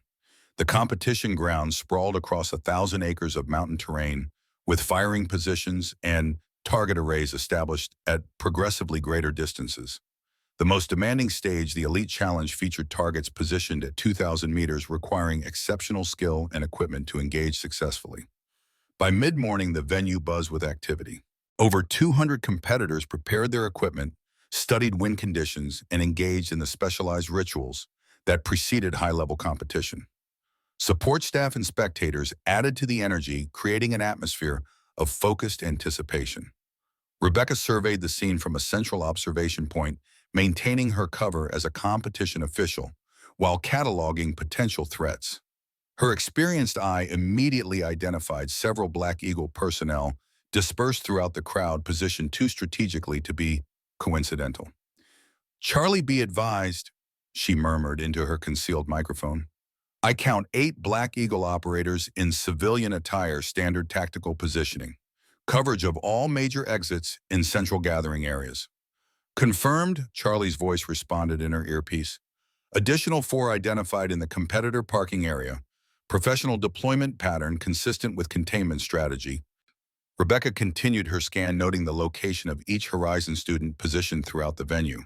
Their presence provided additional observation points and potential response options if the situation deteriorated. "Visual on Carter," she reported, identifying the Black Eagle leader near the registration tent. 4-man security detail maintaining close proximity. And Abby, proceeding as planned, currently at equipment check-in with Marcus. At the registration area, Abby maintained her unremarkable demeanor, blending seamlessly with the other competitors. Her modest equipment and youthful appearance drew occasional curious glances, but little serious attention, precisely as intended. The registration official examined her Remington 700, confirming it met competition specifications. "First time competing at Western Long Range?" the official asked conversationally. "Yes, sir," Abby replied with carefully calibrated politeness. "Qualified through the Colorado Regional last month." The official checked her credentials. "Impressive scores for your age bracket. Good luck out there." Marcus maintained his position slightly behind her, scanning the surrounding area with practiced vigilance. His expression remained neutral, but his posture communicated readiness, a subtle shift in weight distribution that would allow immediate response to any threat. Across the registration area, Mason Carter observed the proceedings with the calculated awareness of a veteran operator. Surrounded by his security team, he presented the confident image of a professional competitor, exchanging greetings with officials and other shooters. Only the most observant would notice the constant environmental scanning or the precisely maintained spacing between him and his associates. Carter's attention briefly focused on Abby as she completed registration. Nothing in his expression revealed recognition or interest, but he maintained visual contact for several seconds longer than casual observation would warrant. "Target identified," one of his team murmured through a concealed communication device. "Confirmed Parker's daughter, proceeding with surveillance." Carter nodded almost imperceptibly. "Maintain distance. Observe only. If she's here for the reasons we suspect, she'll make a move eventually." The competition began with preliminary qualification rounds at 600 meters, a relatively straightforward distance for experienced shooters. Competitors were divided into groups based on their registration rankings, with the highest qualifiers assigned to later shooting positions. Carter, having dominated previous championships, secured a position in the final group. Abby, following Charlie's strategy, deliberately placed herself in the middle brackets. Her performance during qualification was precisely calibrated, good enough to advance but not remarkable enough to draw attention. Every shot landed exactly where intended, creating the impression of solid but unexceptional skill. By mid-afternoon, the field had narrowed as expected. The final stage, the Elite Challenge at 2,000 meters, would feature the top 12 shooters competing for the championship title. Both Carter and Abby had secured positions among these finalists, along with two Black Eagle associates and Marcus Reed, whose genuine shooting skills had earned him legitimate qualification. "She's in position," Rebecca reported to Charlie as competitors prepared for the final stage. Carter qualified as expected. Time window for the vehicle infiltration is optimal during his shooting rotation. Charlie, monitoring from a concealed observation post overlooking the competition, grounds acknowledged. "Proceed with Phase 2, maintain surveillance on all Black Eagle personnel."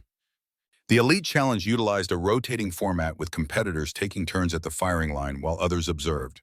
This structure provided the critical opportunity in their plan. While Carter was occupied with his competition performance, Abby would access his vehicle to retrieve the evidence. As the finalists gathered for briefing, Carter approached Abby directly for the first time. His expression revealed nothing as he extended his hand in what appeared to be a sportsman's greeting. "Impressive qualification for someone so young," he offered with a practiced smile that never reached his eyes. "First major competition." Abby accepted the handshake, her own expression equally controlled. "Yes, sir. Learning experience more than anything." Carter maintained his grip fractionally longer than appropriate. "You look familiar. Have we met before?" "I don't believe so, sir." Carter studied her face with unsettling intensity. "Remarkable. You remind me of someone I served with years ago, a truly exceptional marksman." Parker was his name. Any relation? The direct reference to her family name information not revealed in her registration materials confirmed their suspicions. Carter knew exactly who she was. Abby maintained her composure. "It's a common name, sir." "Indeed it is." Carter released her hand, his cold smile unwavering. "Good luck in the finals, though I suspect luck has little to do with your abilities." As he walked away, Marcus moved closer to Abby. "He knows," he murmured. "The whole plan is compromised." "No," Abby replied calmly. "He suspects, but he has no proof. And he's too arrogant to alter his plans based on suspicion alone." Through their communication channel, Charlie's voice carried controlled urgency. "Abby, we should consider aborting. If Carter has identified you—" "Then nothing has changed," she interrupted quietly. "He was always going to recognize me eventually." The plan proceeds. After a moment's consideration, Charlie conceded. "Understood, but modified approach. Marcus accompanies you to the vehicle. Rebecca will create a diversion during Carter's shooting rotation." The final stage began with competitors taking their positions according to their qualification order.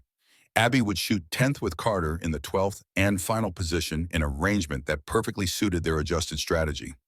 One by one, the competitors completed their shots.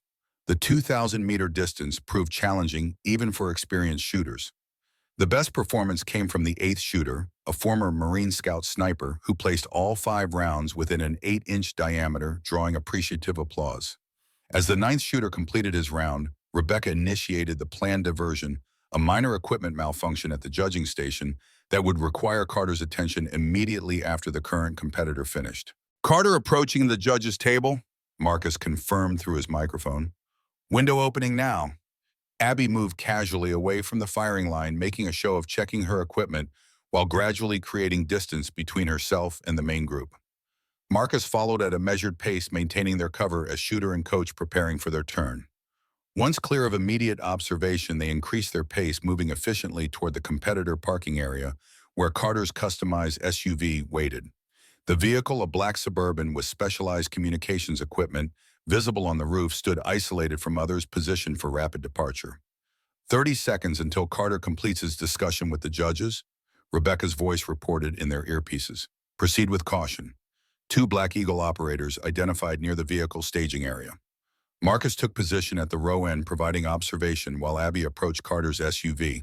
From her pocket, she retrieved the specialized electronic device Michael had acquired during his final deployment, a programmable RFID emulator designed to defeat precisely this type of security system.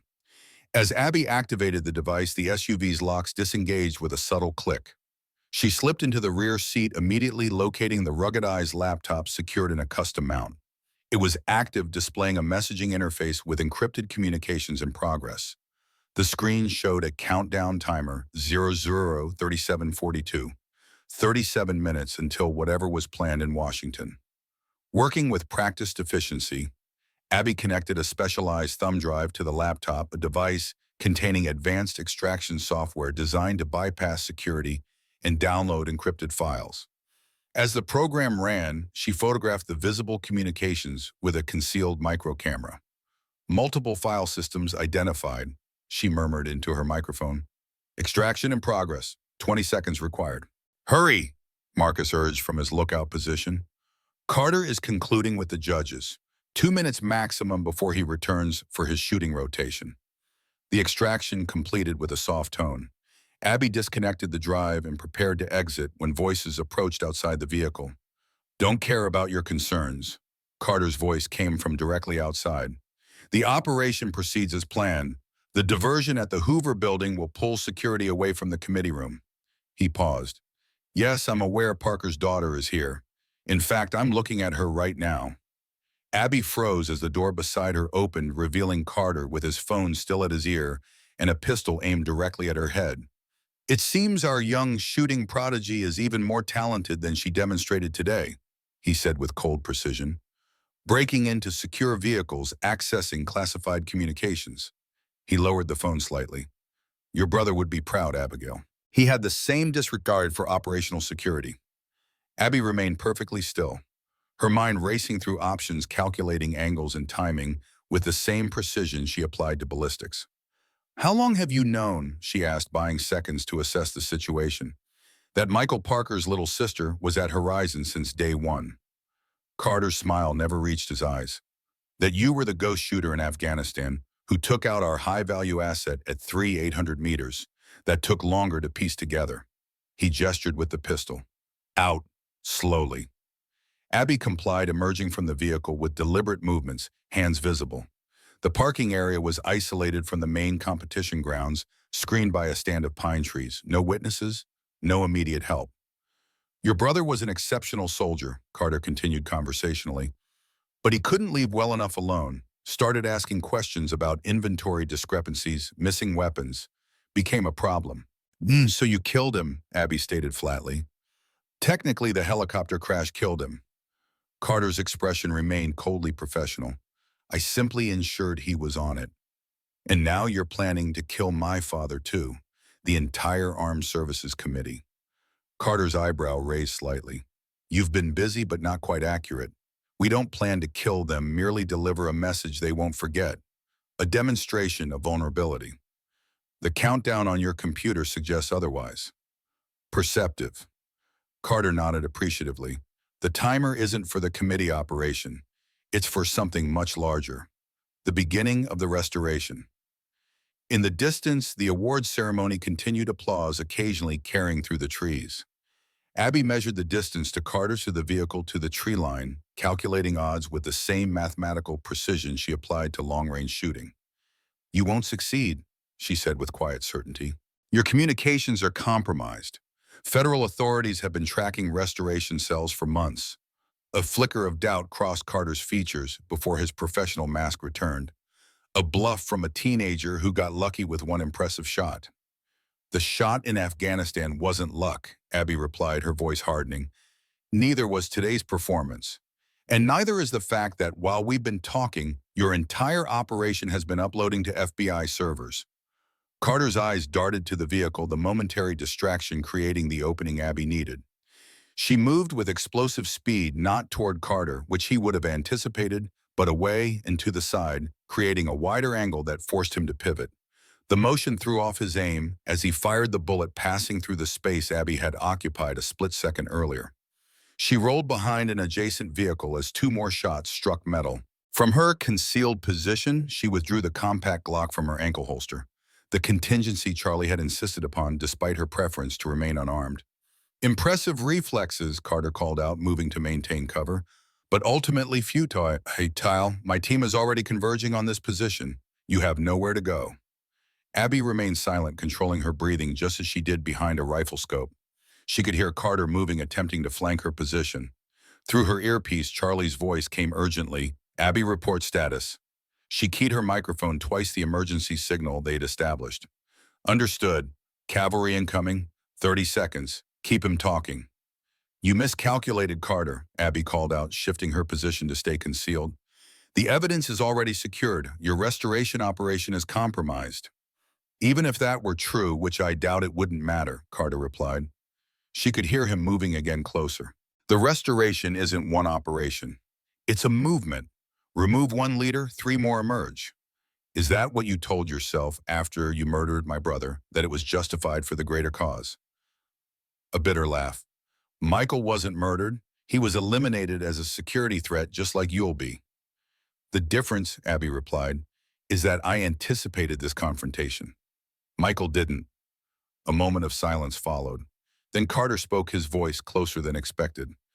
What exactly do you think you have accomplished here today, Abigail, besides demonstrating remarkable shooting skills and ensuring your own demise? I proved my brother right, she answered simply, and I ensured you'll never hurt anyone else. The sound of vehicles approaching at high speed carried from beyond the tree line. Carter cursed under his breath. Your friends won't arrive in time, he said, his voice hardening. And even if they do, what evidence do you really have? Your word against a decorated SEAL commander. The thumb drive you stole, inadmissible, obtained without warrant. I don't need a warrant, Abby replied, because this entire conversation has been broadcast live to the FBI tactical team approaching from the south. Your confession regarding my brother's death, your confirmation of the DC operation, all of it recorded and witnessed by federal agents. Carter's stunned silence confirmed her deception had worked. The vehicles were closer now, sirens audible. He had seconds to decide his next move. Abby heard him moving again, not toward her, but away toward the tree line on the opposite side of the parking area. He was choosing escape over confrontation. She had a clear shot. As he ran his back, exposed, his attention focused on escape rather than defense. Her finger tensed on the trigger. The memory of Michael's voice echoed in her mind. The hardest decision for a sniper isn't when to take the shot, it's when not to. Abby lowered her weapon instead, touching her microphone. Target moving southwest through tree line, armed and dangerous. Copy, Charlie replied. FBI team has been advised. Stay put. Moments later, the parking area filled with vehicles, Charlie's truck skidding to a halt nearest her position, followed by several sheriff's department cruisers. Rebecca and Marcus emerged from Charlie's vehicle, weapons drawn. Abby, Rebecca called out. Status, clear, Abby responded, standing from her concealed position. Carter fled southwest. He's armed. Charlie approached, relief visible beneath his professional exterior.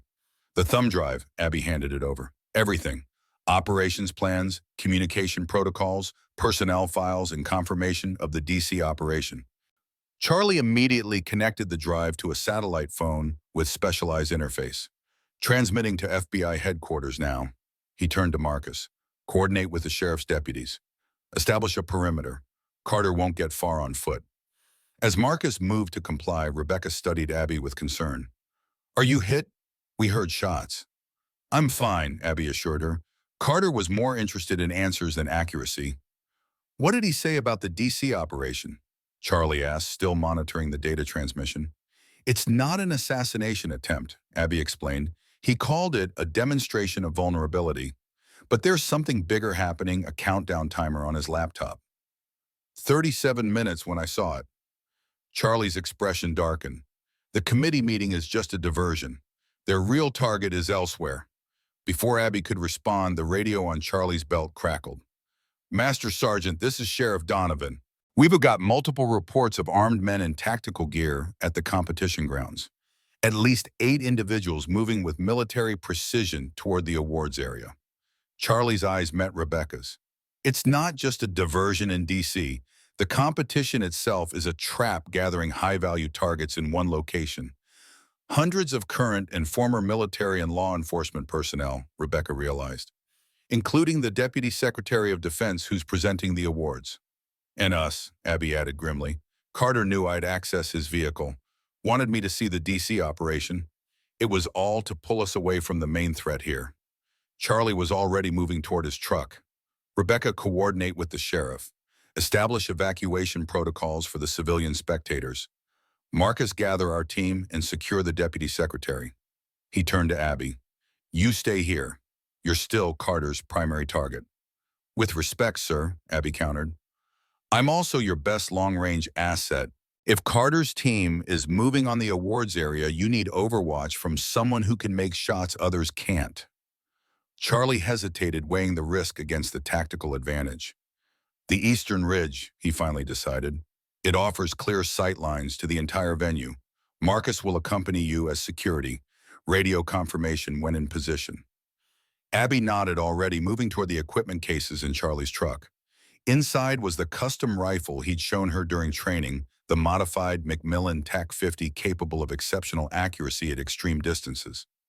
This was designed for exactly this scenario, Charlie explained, unlocking the case, when every shot must count. As Abby prepared the weapon with practiced efficiency, Rebecca approached with additional intelligence. FBI reports Carter's team has cut communication lines to the venue. Cell signal jammers active. We're limited to direct radio contact. Time frame, Charlie asked. Based on the countdown Abby saw, we have approximately 25 minutes before whatever they're planning reaches execution phase.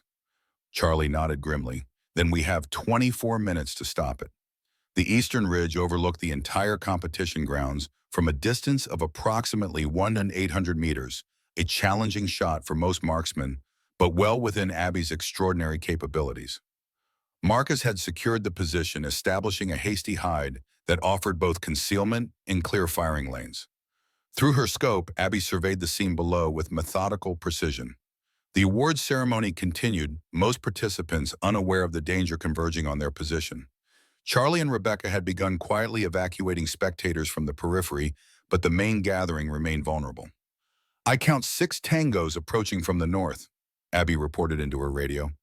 Military formation, standard tactical gear, armed with what appear to be modified AR-15s. Confirmed, Charlie's voice replied. We've identified 2 more on the western approach. Sheriff's deputies are engaging. Abby continued her scan, focusing on key areas where additional threats might emerge. The rifle in her hands, Charlie's custom, Macmillan felt perfectly balanced, an extension of her own body. Status on the deputy secretary, she asked.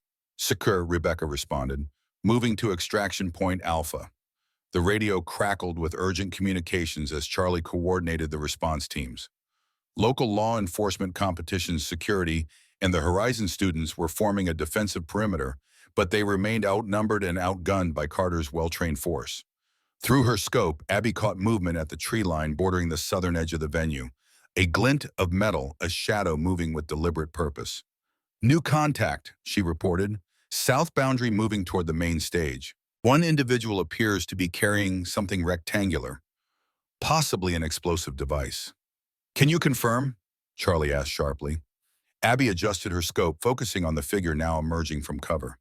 The man moved with military precision, carrying what was unmistakably an improvised explosive device. Confirmed IED, she reported. Target moving into position approximately 100 meters from the awards platform. Can you neutralize? Charlie's voice carried the weight of command. Abby calculated distance, wind elevation, the mathematics flowing instinctively.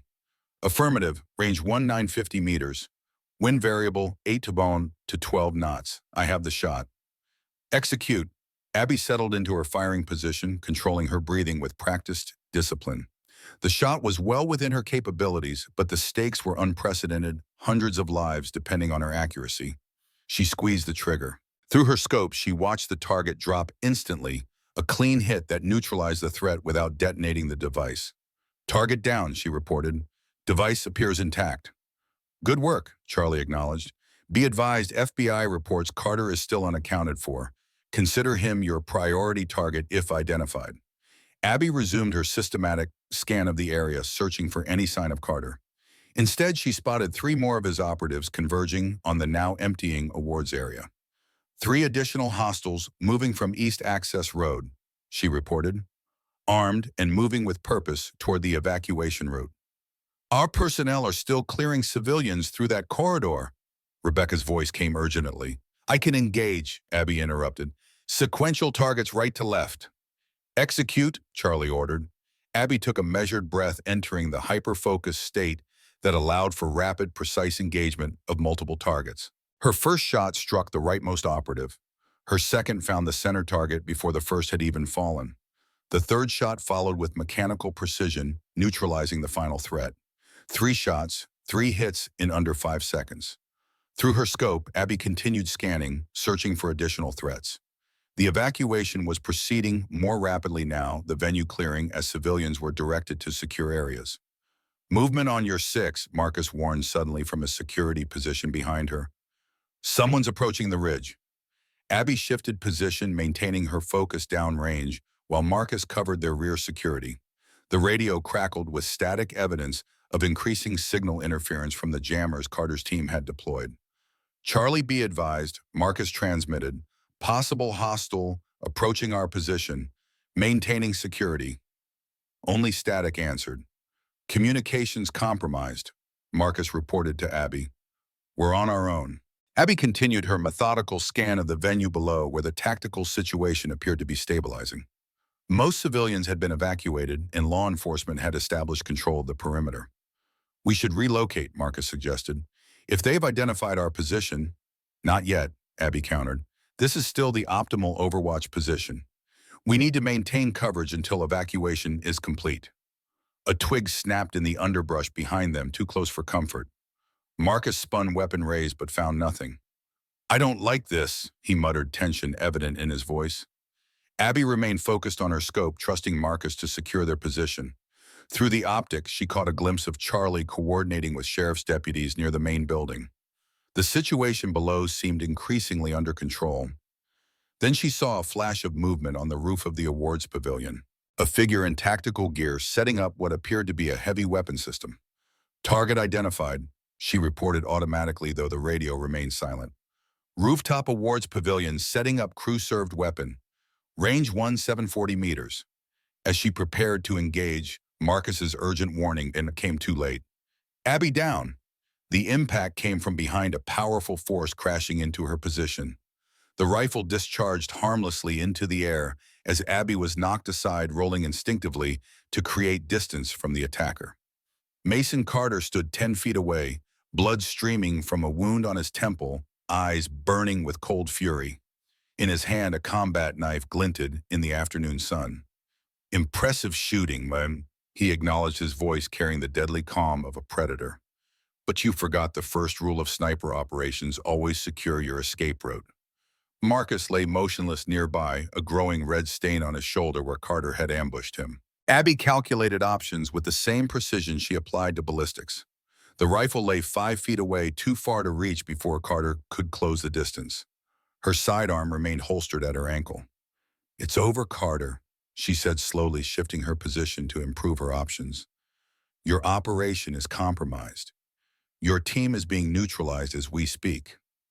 Perhaps, Carter conceded, moving with the practiced grace of a trained operator. But legacies aren't built on single operations.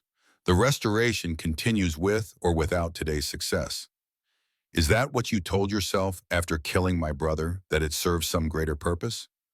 Carter's expression hardened. Your brother was a liability who chose the wrong side. As did you.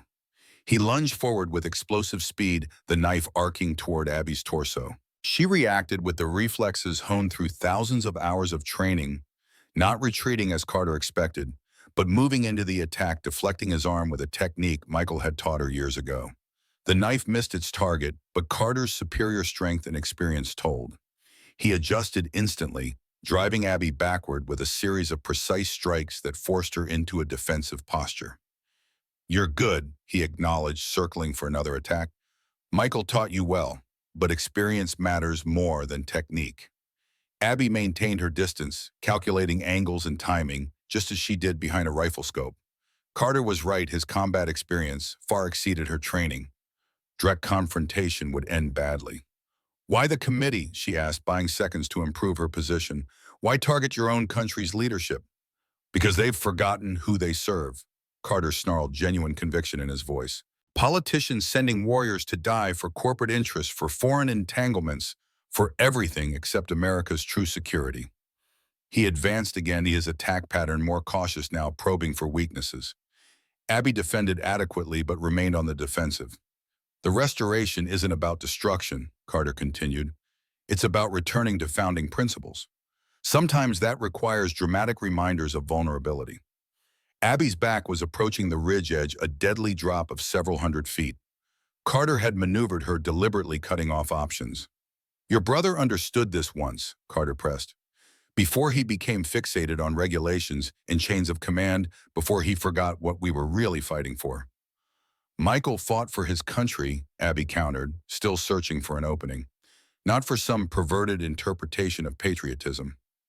Carter's expression darkened. You've been fed the same propaganda. Disappointing, but not surprising. He tensed, preparing for a final assault. Any last words before you join your brother? Abby's hand shifted slightly toward her ankle. Just 3, I recorded everything. Confusion flickered across Carter's features, the momentary distraction Abby needed. Her hand flashed to her ankle holster, drawing the compact pistol in one fluid motion. Carter reacted with the lightning reflexes of a career operator, lunging forward to prevent her from bringing the weapon to bear. They collided violently, the pistol discharging once into the air as they grappled at the ridge edge. For a critical moment, they were locked together, Carter's superior strength gradually overwhelming Abby's technique. The knife edged closer to her throat as he forced her backward. Your brother died quickly, Carter growled. You won't have that luxury. Abby's eyes met his with unwavering intensity. Neither will you. In a move that would have made Michael proud, she suddenly shifted her resistance, not pushing against Carter's force, but redirecting it using his own momentum to pivot them both. The maneuver caught Carter by surprise. As they rotated, the edge of the ridge crumbled beneath his feet. His eyes widened in sudden realization as his balance failed. Abby broke free of his grip as Carter teetered on the precipice. For a single frozen moment, their eyes met hers, resolute, his filled with the dawning recognition of defeat. Then he was falling, a final curse lost to the wind as he plummeted toward the rocks below. Abby collapsed to her knees, adrenaline giving way to exhaustion. Nearby, Marcus groaned, regaining consciousness. Carter, he managed, struggling to sit up. Gone, Abby replied simply. The radio at Marcus's belt suddenly crackled back to life, the signal jammers apparently disabled. Overwatch report status, Charlie's voice came urgently. Abby, Marcus, do you copy? Abby retrieved the radio with shaking hands. Overwatch copies, Carter is neutralized. Marcus is injured but stable. Understood, Charlie replied, relief evident in his voice. Be advised, situation below is secure. FBI teams have arrested remaining hostiles. The DC operation was intercepted before execution. And the countdown, Abby asked? Still analyzing the data from the thumb drive, but initial assessment suggests it was coordinating multiple cells across the country. All identified targets are now under protection. We stopped it, Abby, all of it. Abby looked toward the valley below where law enforcement vehicles surrounded the now secured venue, then to the sky above where the afternoon sun cast long shadows across the Montana landscape. Michael would be proud, Marcus said quietly, reading her thoughts. Abby helped him to a sitting position, applying pressure to his wound. It's not about pride, she replied. It's about doing what's necessary, what's right. A distinction your brother understood well, came Charlie's voice as he crested the ridge, medical personnel following behind. His weathered face showed equal measures of concern and approval as he surveyed the scene. As do you. As the medical team attended to Marcus, Charlie joined Abby at the ridge edge, looking down at the distant figure of Carter on the rocks below. He fell, Abby stated simply. Charlie studied her face for a long moment before nodding once. The most difficult decision a sniper makes isn't when to take the shot, he said quietly. It's when to show mercy. Abby's eyes widened slightly at hearing her brother's exact words. Michael shared that philosophy with me years ago. Charlie nodded. He shared it with me during his training. Said it was what separated professionals from assassins. For the first time since arriving at Horizon, Abby felt tears threatening. I miss him every day. Charlie rested a weathered hand on her shoulder. The best way to honor the fallen isn't with vengeance. It's by embodying their finest qualities. He glanced at the rifle lying nearby, and by using your gifts to protect, not just to destroy. What happens now? Abby asked as they watched FBI helicopters approaching in the distance. Debriefings, investigations, the full machinery of justice grinding into motion. Charlie's expression softened slightly. And then if you're interested, we have a place for you at Horizon, not as a student, but as an instructor. Abby looked surprised. I'm 17. "Age is less relevant than wisdom," Charlie replied, "and you've demonstrated wisdom beyond your years today." He gestured toward the rifle. "Besides, someone needs to document that revolutionary shooting technique of yours before it's lost."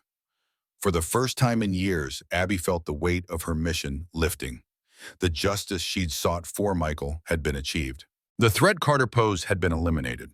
The future, for once, held possibilities beyond vengeance. "I'd like that," she said softly. 3 days after the confrontation at the Bridger Mountains, Abby sat across from Charlie in his office reviewing the after-action reports. The evidence she'd extracted from Carter's laptop had proven invaluable, leading to the disruption of restoration cells in 7 states. The FBI identified over 30 operatives within various government agencies. Charlie explained, sliding a classified document across the desk, including 2 within the CIA's operational division. Abby studied the report with a professional eye. "That explains how Carter knew about my connection to Director Williams, and how he accessed classified information about your brother's unit." Charlie's expression darkened. The network was more extensive than anyone anticipated. "What about the Washington operation?"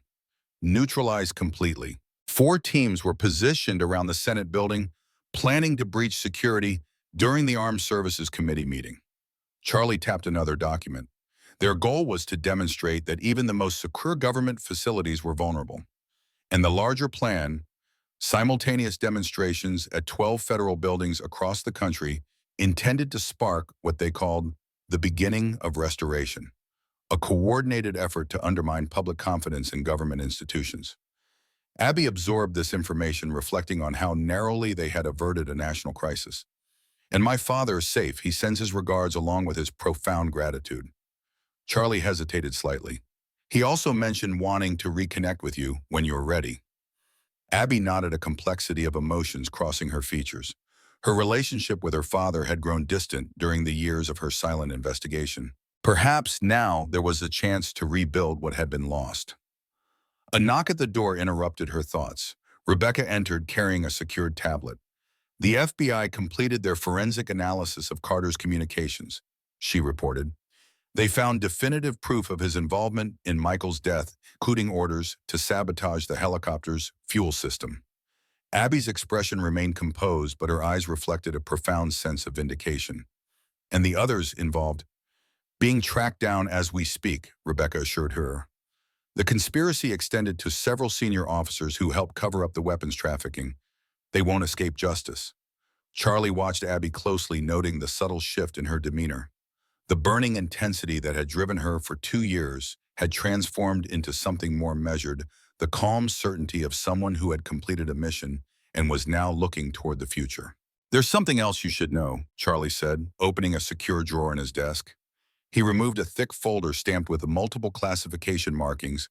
"Project Longshot, Phase 2. "What is this?" Abby asked, though her expression suggested she already suspected. "Director Williams' real agenda," Charlie replied grimly. "The intelligence community has been monitoring your family for generations. The genetic markers that give you your extraordinary abilities have been of particular interest to certain agencies." He opened the folder, revealing detailed assessments, brain scans, and performance metrics, all related to Abby and her brother. "Williams didn't send you here just for protection," Charlie continued. "He was evaluating you for recruitment into a revived Longshot program. Your confrontation with Carter was as much a field test as it was an operation against a legitimate threat." Abby's expression hardened. "They were using me." "They were hoping to reopen," Charlie corrected.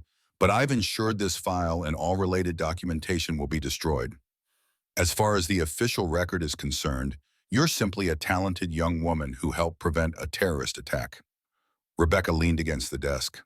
"What about Williams?" Retiring next month, Charlie replied with a hint of satisfaction. Apparently, the exposure of multiple security breaches within his agency has accelerated his departure plans, and the long shot program officially terminated again. Charlie closed the folder. Though these things have a way of resurfacing under different names, different administrators. Abby considered this information carefully. They'll try to recruit me again. Undoubtedly, Charlie agreed. Your abilities are too valuable to ignore, but the choice will be yours, not theirs. And you'll be making that choice with full knowledge of what's involved. Rebecca smiled slightly. Plus, you'll have a cranky old Delta Force colonel watching your back. And a former MARSOC operator, Charlie added, nodding toward Rebecca. For the first time since her arrival at Horizon, Abby laughed a genuine sound that momentarily transformed her from the serious operative back to the 17-year-old she truly was. So what now? She asked after a moment. Now, Charlie replied, you decide what you want your legacy to be. 2 weeks later, Abby stood on Horizon's main firing range, facing a group of 8 specialized students, all experienced military and law enforcement personnel, selected for an advanced course in extreme distance marksmanship. Among them sat Marcus Reed, his arms still in a sling, but his determination undiminished. Traditional marksmanship treats the shooter and rifle as separate entities. Abby began, her voice carrying the quiet authority that had become her hallmark. What I'm going to teach you integrates them into a unified system where the boundaries between human perception, environmental awareness, and technical execution dissolve. The students exchanged skeptical glances. It was understandable most had decades of experience using conventional techniques. What they were about to learn would challenge everything they thought they knew. From the observation platform, Charlie watched with quiet pride, and Abby began demonstrating in the breathing technique that formed the foundation of her revolutionary approach. She moved with the calm confidence of someone who had found her purpose not in vengeance or violence, but in passing on knowledge that could save lives. She's remarkable, Rebecca commented, joining him at the railing. She is, Charlie agreed, though I suspect we've only seen the beginning of what she's capable of. Below, Abby was explaining the mathematical model underlying her environmental integration system. The students leaned forward, expressions shifting from skepticism to fascination as they recognized the implications of what they were learning. Do you think she'll ever tell them about Afghanistan? Rebecca asked quietly. About the 800-meter shot? Charlie shook his head. Some accomplishments are better left as legends. Besides, she's more interested in teaching others to make the impossible possible than in claiming credit for herself. As the morning session concluded, Abby looked up toward the observation platform. Her eyes met Charlie's, and a silent understanding passed between them. The debt he had owed to the Parker family had been repaid, but something new had taken its place, a responsibility to ensure that Abby's extraordinary gifts would serve the purposes she chose, not those imposed by others. In Washington, Senator William Parker sat in his office reviewing a classified briefing on the Restoration Network. The investigation had revealed connections reaching into multiple agencies and military commands, a sobering reminder of the vulnerabilities within America's most secure institutions. His secure line rang, and he answered with the practiced efficiency of a man accustomed to classified communications. Parker secure. Walker secure. Charlie's voice came through clearly. Just checking in as promised. She's doing well. Parker exhaled slowly. And the other matter handled. All traces removed from official channels. She'll make her own decisions moving forward. Thank you, Charlie. The senator's voice carried the weight of both gratitude and regret. For everything. Don't thank me, Charlie replied. Thank your daughter when you see her. She's the one who saved your life and possibly the country. As evening fell over Horizon Academy, Abby stood at the 1,000-meter range watching the sunset paint the Montana mountains in hues of gold and crimson. In her hand, she held the shell casing from Afghanistan, the words "For Michael," catching the fading light. For 2 years, this small piece of brass had symbolized her quest for justice. Now, as she placed it carefully in a small wooden box alongside Michael's service medals, it represented something different, not an end, but a beginning. Charlie approached quietly, respecting her moment of reflection. Ready for tomorrow. Abby closed the box, tucking it into her jacket pocket. Yes, the second phase of the advanced course should be interesting. Reed's already asking about shooting from standing position at extreme distances. Always pushing boundaries. Charlie observed with a smile. Like someone else I know. Abby turned to face the sunset again.